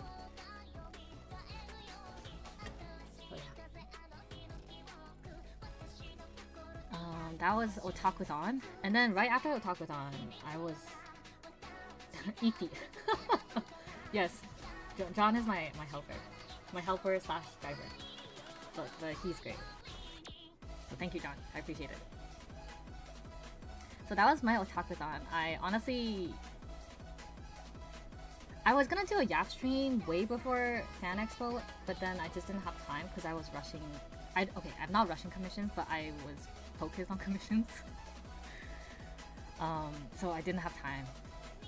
Otherwise, I would have done this stream way sooner. So now I'm gonna yap about Fan Expo. Fan Expo was similar in terms of vibes. That was the dinner we had, but I'll start here. So this was the freebie I gave out at Fan Expo. Fan Expo was 1 week after Otakuthon. Always a pleasure. Thank you. Appreciate it. So Fan Expo was 1 week after Otakuthon, and something I like to do is I like to keep cons interesting, because there are people that go to multiple cons a year, and I think it's really fun to have like different types of freebies. So this was the freebie I gave out at Otakuthon. I had Haimal giving out 200 randoms. It was really funny. People really liked it. Some people, like a group of Arknights cosplayers, or some of them were cosplaying, but they came by my booth and they were like, this sticker is the reason why I'm coming. And I was like, thank you. Thank you. Okay, so for Fan Expo, which is a convention in Toronto, my table partner is Moots. So this is her side of the booth, and then this is my side. Like her side, and then my side. And if you notice, there's decors. Like what the hell is that? I'll get into it in a little bit. But everything that I had to put up at Otakuthon in one table, I had to shrink it down to half. It was honestly a struggle. But Moose and I, we moved some things around and we got it to work, so it wasn't that big of a problem. But space is definitely hard. Fan expo tables are also stupidly expensive. Like stupidly expensive compared to other conventions. But it is what it is. People are willing to pay. So yeah. Okay. Okay. Moose printed this without my knowledge. She made it for me as like a surprise. Or maybe to troll me, because my friends love trolling me. Okay. They love trolling me. So she made like a hankoka. And she made this. She made both of these. And then I was like, what the heck am I gonna do with this, you know? And then she's like, oh, just put it on the booth. So that's what we did. We put it on the booth. I didn't think much of it at the time, but it was actually low-key a great way to advertise. Because the con was so packed, and because the hankoka was so high up, a lot of stays saw that, and they're like, what the hell is that? Why is there like a hankoka up on the booth? So then they came towards me. So it kind of worked. So no regrets there. Thank you Han and Hankoka for drawing in the K-pop fans. V is so easy to troll too, I had to. Wow! Okay, I'm not that bad, okay? I'm not that bullyable. It's more like I allow myself to be bullied by people I like. If I don't like you, you know, tough luck. But people I like, I will be softer on. Oh yes, so this was on Friday, I believe.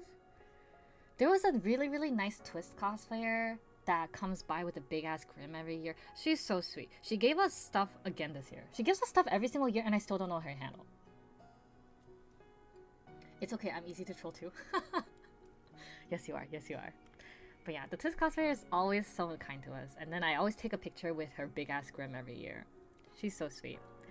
And then here's my yearly photo with Hot Jade. When you cosplay my husbando, you know, I'm gonna have to take a photo with you all the time. Katie says we do it with love. Thank you, Katie. You're also a brat. That trolls me. But thank you. I love you too. I love you too. So yeah, I call her the Hot Jade. I don't know if she's in chat. But always a pleasure to chat with her. Oh, I just realized I'm not playing Arknights music anymore. Is this copyrighted?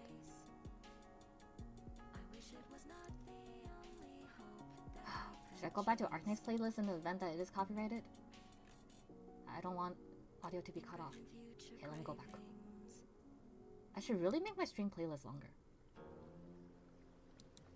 Okay.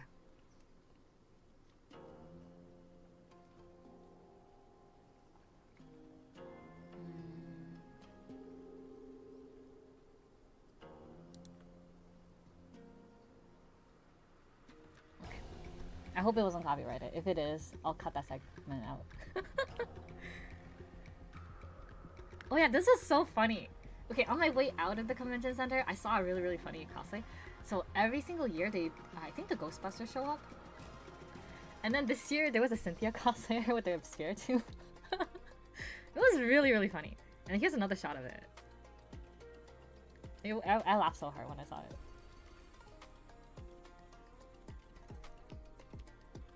The Spiritomb was also really, really well made, and also the Cynthia cosplayer's wig. Her wig is so smooth. I don't know how she did it, but it looked really, really good up close. Okay, so this was Saturday now.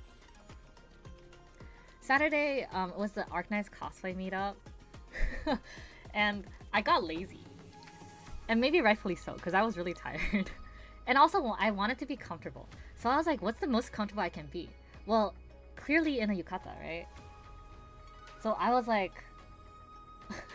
So I just wore it. And then I was like, but I also want to cosplay. And since my like default cosplay is Virtuosa, I was like, what about the onsen collab? So I did the onsen collab Virtuosa. And I was really sad because I actually had a white yukata kind of like this. It didn't have the black, but it was basically... It was more similar to Wheaties. But I had a white yukata, but then I couldn't find it. So then I wore a slightly more colorful version of it. It was super comfortable. I have no regrets. Okay, this is the most comfortable I've ever been in cosplay. And then thankfully, you can see a little bit of his arm here, but the person in pink, right here, that's Meep. Meep from our server. He was actually just at the onsen event in Japan, and he came back like the week right before Fan Expo. So then he actually brought over all the onsen merch and then lent it to me for the photo. So I had like a let me zoom, enhance. I had like a little Virtuosa here. I also had the milk bottle with a bunch of candies. I tried it. The candy's not that great, I'm gonna be honest. The candy is not that great. And also the weedy towel. Had a weedy towel. Just to drive the point home that it was an onsen collab. I wasn't just a random ass stranger, you know, at the Arknights meetup. So thank you, Meep, for lending me those things. And then another angle. It was pretty fun. There were a decent amount of people. More photos are in the server. If you're interested, feel free to check that out. I didn't take any because, like I said, I was also kind of busy. And then, okay, I got clocked again. This time I got clocked for wearing yukata. I kind of knew it might happen because Moose was staying with me, right? And then she was like, oh, I was asking her, since you're the only non-local here, is there anything you want to eat? And she's like, I want to eat ramen. And I was like, I looked down at my yukata and then I was like, okay. Showing up like this to a ramen restaurant is probably not the end of the world.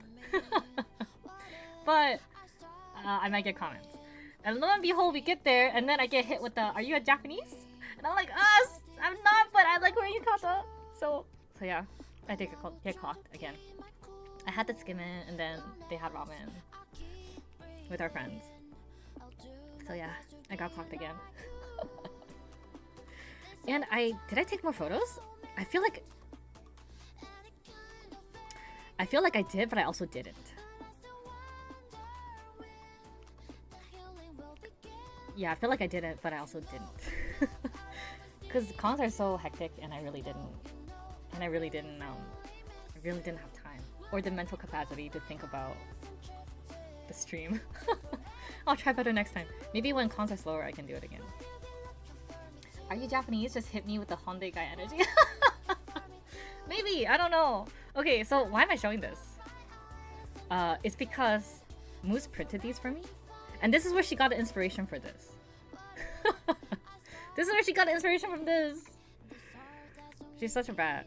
But yeah, I wanted to show it. Because these are technically gifts I got. So I will show it. Oh, also, Moose photo cards. Like I said, right? Moose is my printer. Her photo cards are actually really thick.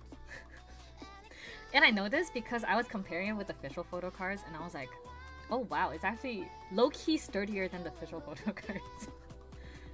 So I don't know how she does it, but it's great. I really liked it. Oh yeah, there's me with the photo cards. Since she gave me so many photo cards, I was on a mission to put them to work. So I had like a photo card holder on the side of my bag, and every couple hours I would just swap them out for like a different photo. So yeah. Oh yeah, these are the different gifts I got. These are from the Arknights meetup. This is really interesting because there was a Lumen cosplayer, and you know how one of Lumen's was it a skin? Or is it the default? It's either default or a skin where he holds like a key ring with a bunch of different keys. So the Lumen literally took out one of the keys from their key ring and handed it to me. And I was like, oh my god, are you sure I can have this as a part of your prop? And she's like, yeah, no worries, don't worry about it. So that was really cool for me. Hi everyone, I want you all to notice the glasses I put on Han's hamster. No comment on that, no comment on that. And then I also got a W charm from a W cosplayer. That's so cute. That's so cute. I'm not a W stan, but she is very cute. And then I got this from a friend of mine. More Twist merch. This is from the cosplayer. The Twist cosplayer. The one that has the big brim that comes by every year. Really sweet. Really sweet with me and moods. And then I got these stickers from the meetup as well. They were again, like I said, they were really really happy that I had the High Mouse sticker. They were laughing their ass off. And then I got these too. It's another boy paper. It's from the band 80s. It's Choi Son from 80s. And then I got a Coca plush and a Jade. What is this? Is this a noodle topper? Or maybe like a desk buddy? But anyway, he has his booty up, and here's another angle of it. I'm propping him up here, but his body is like L-shaped. And then the Coca plush. I was so happy. This Coca plush almost got lost. Because I had it, because originally there was like a tag up here. You don't see it anymore because it fell off. But it was originally on my bag. And then as I was walking, it fell off. But thankfully, my friend was behind me and caught it. Otherwise, I would have lost this. I would have lost my baby. Oh, okay, this is freebies from Moods. She gave me all of her soap. It's so nice. And I know it's nice because the company that she partners up to make the soap, I tried their it's basically artisan Quebec made soap. And I do have to say, it's better than all of the store-bought soaps I've tried, including like Dove and other brands. So I actually really like them. I'm pretty excited to try these out because it's so pretty. Like there's a mermaid soap and then there's a rose soap for Argenti. I'm not sure if you guys played like Honkai Star Rail, but she made like a Guns and Roses soap with guns being Boot Hill and roses being Argenti. And then this is the mermaid soap Raphael from Love and Deep Space. Some of you guys probably played that. And then this is special because I helped her with this. So it's another character from Honkai Star Rail. It's Jiao. He's a fox and he likes hot pot. And then she wanted to make it similar to like the little lamb bouillon, like the hot pot. Xiao Fei Yang. I'm not sure you guys are aware of it. So she used that packaging as inspiration, and then she's like, oh, I don't know what to put for the Chinese text, so I helped her with the Chinese text. And then Jiao calls himself Jiao Jiao in Chinese. So I was like, I'll just call it Xiao Jiao Jiao or something. It doesn't translate to little fox, but like it doesn't translate properly anyway, so it's fine. I gave her the okay. So it was really cool. These are bath bombs. I can't wait to use it.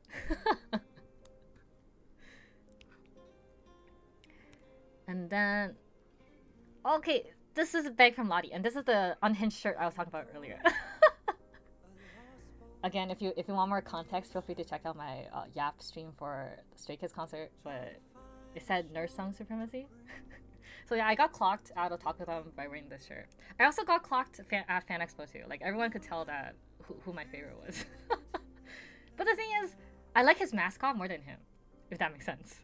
Because his mascot is so cute, and I love like hamster type of things. But yeah, this is Lottie's bag. She showed up at the con and she just handed it to me. And I was like, are you sure? And she's like, yeah, no worries. So then I was like, cool, I'll model for you. So this is my attempt at modeling. So yeah. These bags are kind of nice. They have a zipper up front, so I appreciate that because things won't fall out. I've been taking it to the post office with me, so it's pretty good for that. Oh yeah, okay. So I mentioned that Moose was trolling me. She gave me so many. She printed 3 copies of this.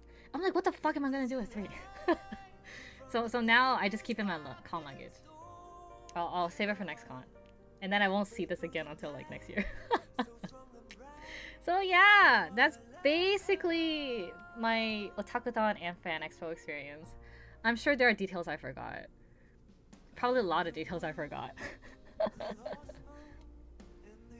Tote bags has been evolving every year, which is nice.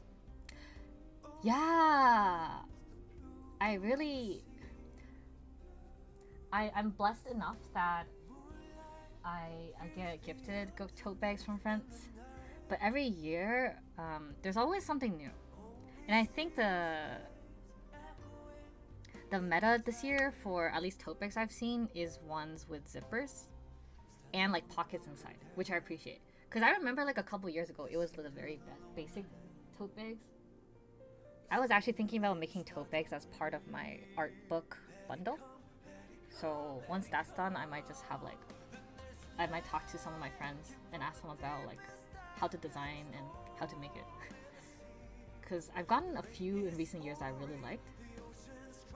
especially the ones with like a little gap underneath Gossip, I think is what it's called. It holds a lot of stuff, so I really like those.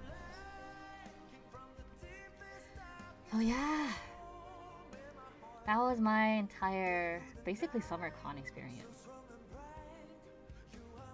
It was a lot of work, but honestly, it was so much fun. I cannot stress it enough. Every year I die from the months of like June to August, but it's always so worth it because I get to meet so many cool people. I get to chat with so many cool people, and then it's just fun, you know what I mean? It's just really fun. It's kind of like seeing your friends once every year type of thing. It's like a reunion basically. And then my booth also serves as I jokingly call it the trading booths, because there are so many times where my friends are just like, oh, I can't find X, but I know X is gonna come by your table, so can you hand this to them when they come by? So I become the trading post, and it's just such a nice thing. The one thing that I really appreciate about doing any kind of fandom activities is the community. So thank you guys, the community, for being so kind to me. And for as long as I can keep going into cons and getting into cons, I'll keep running events. even if I don't have friends to run events with me, I might just do like a solo table event or something. I want to make it fun. I want people to have fun. Cause like,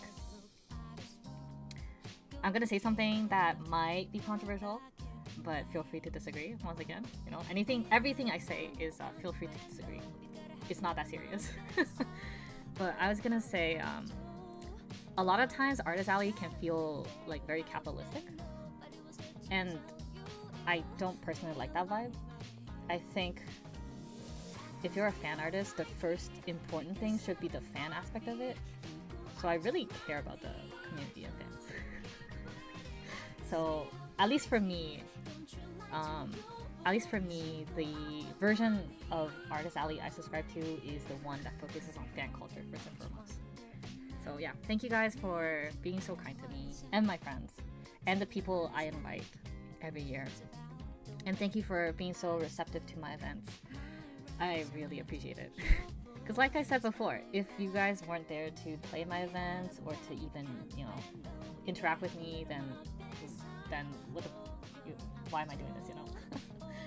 Why am I doing this?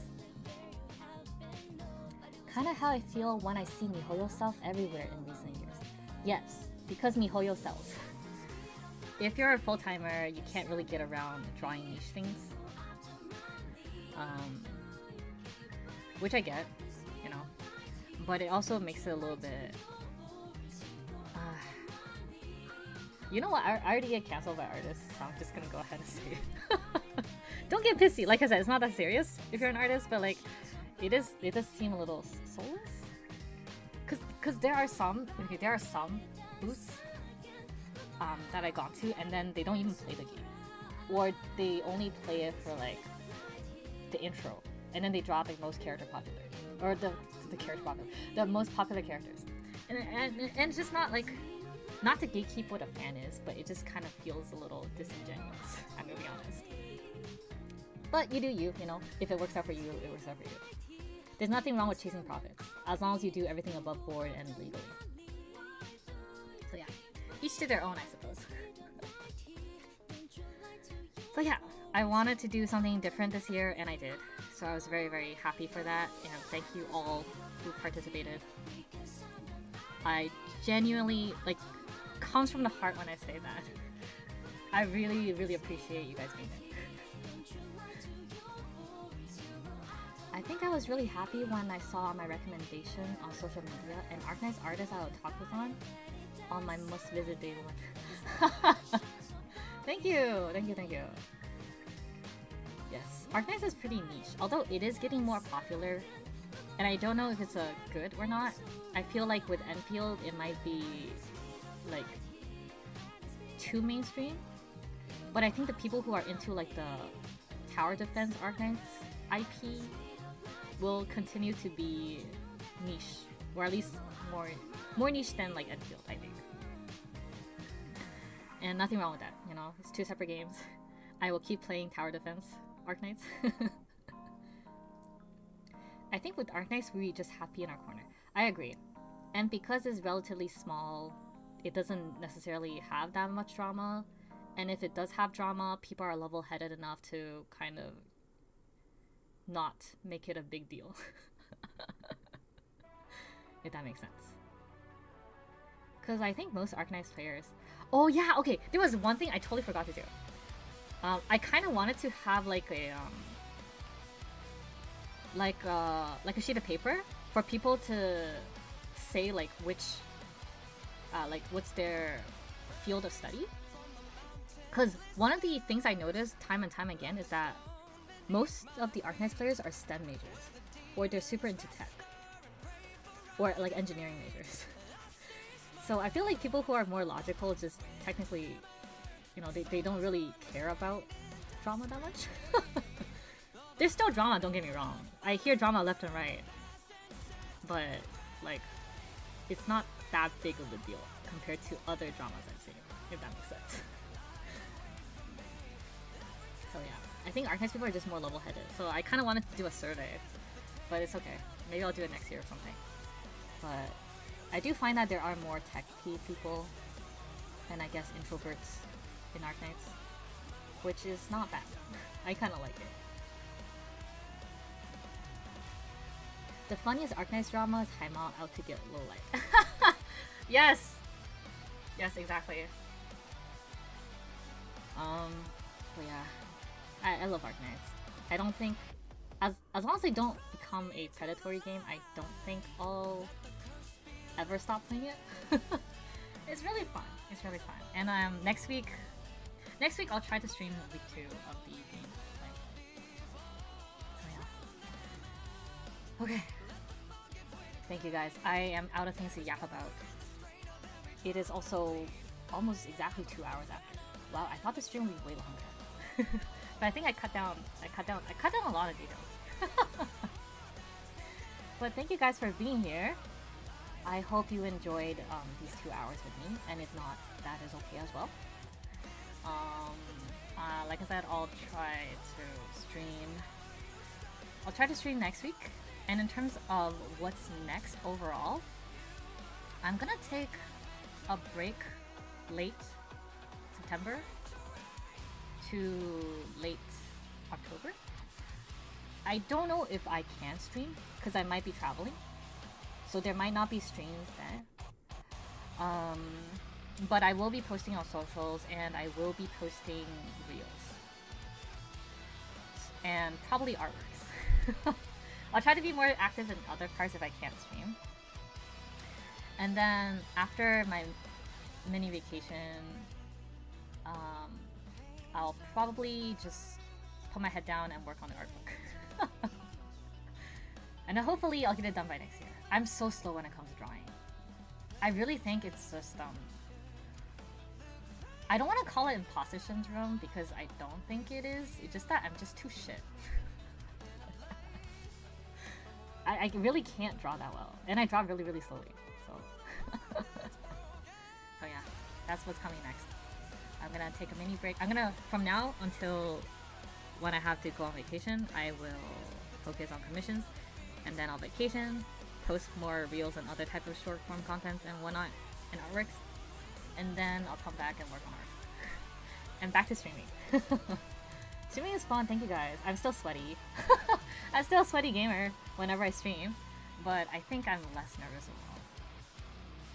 At least I like to think. I wish I was not nervous at all, but you know, exposure therapy. It is what it is.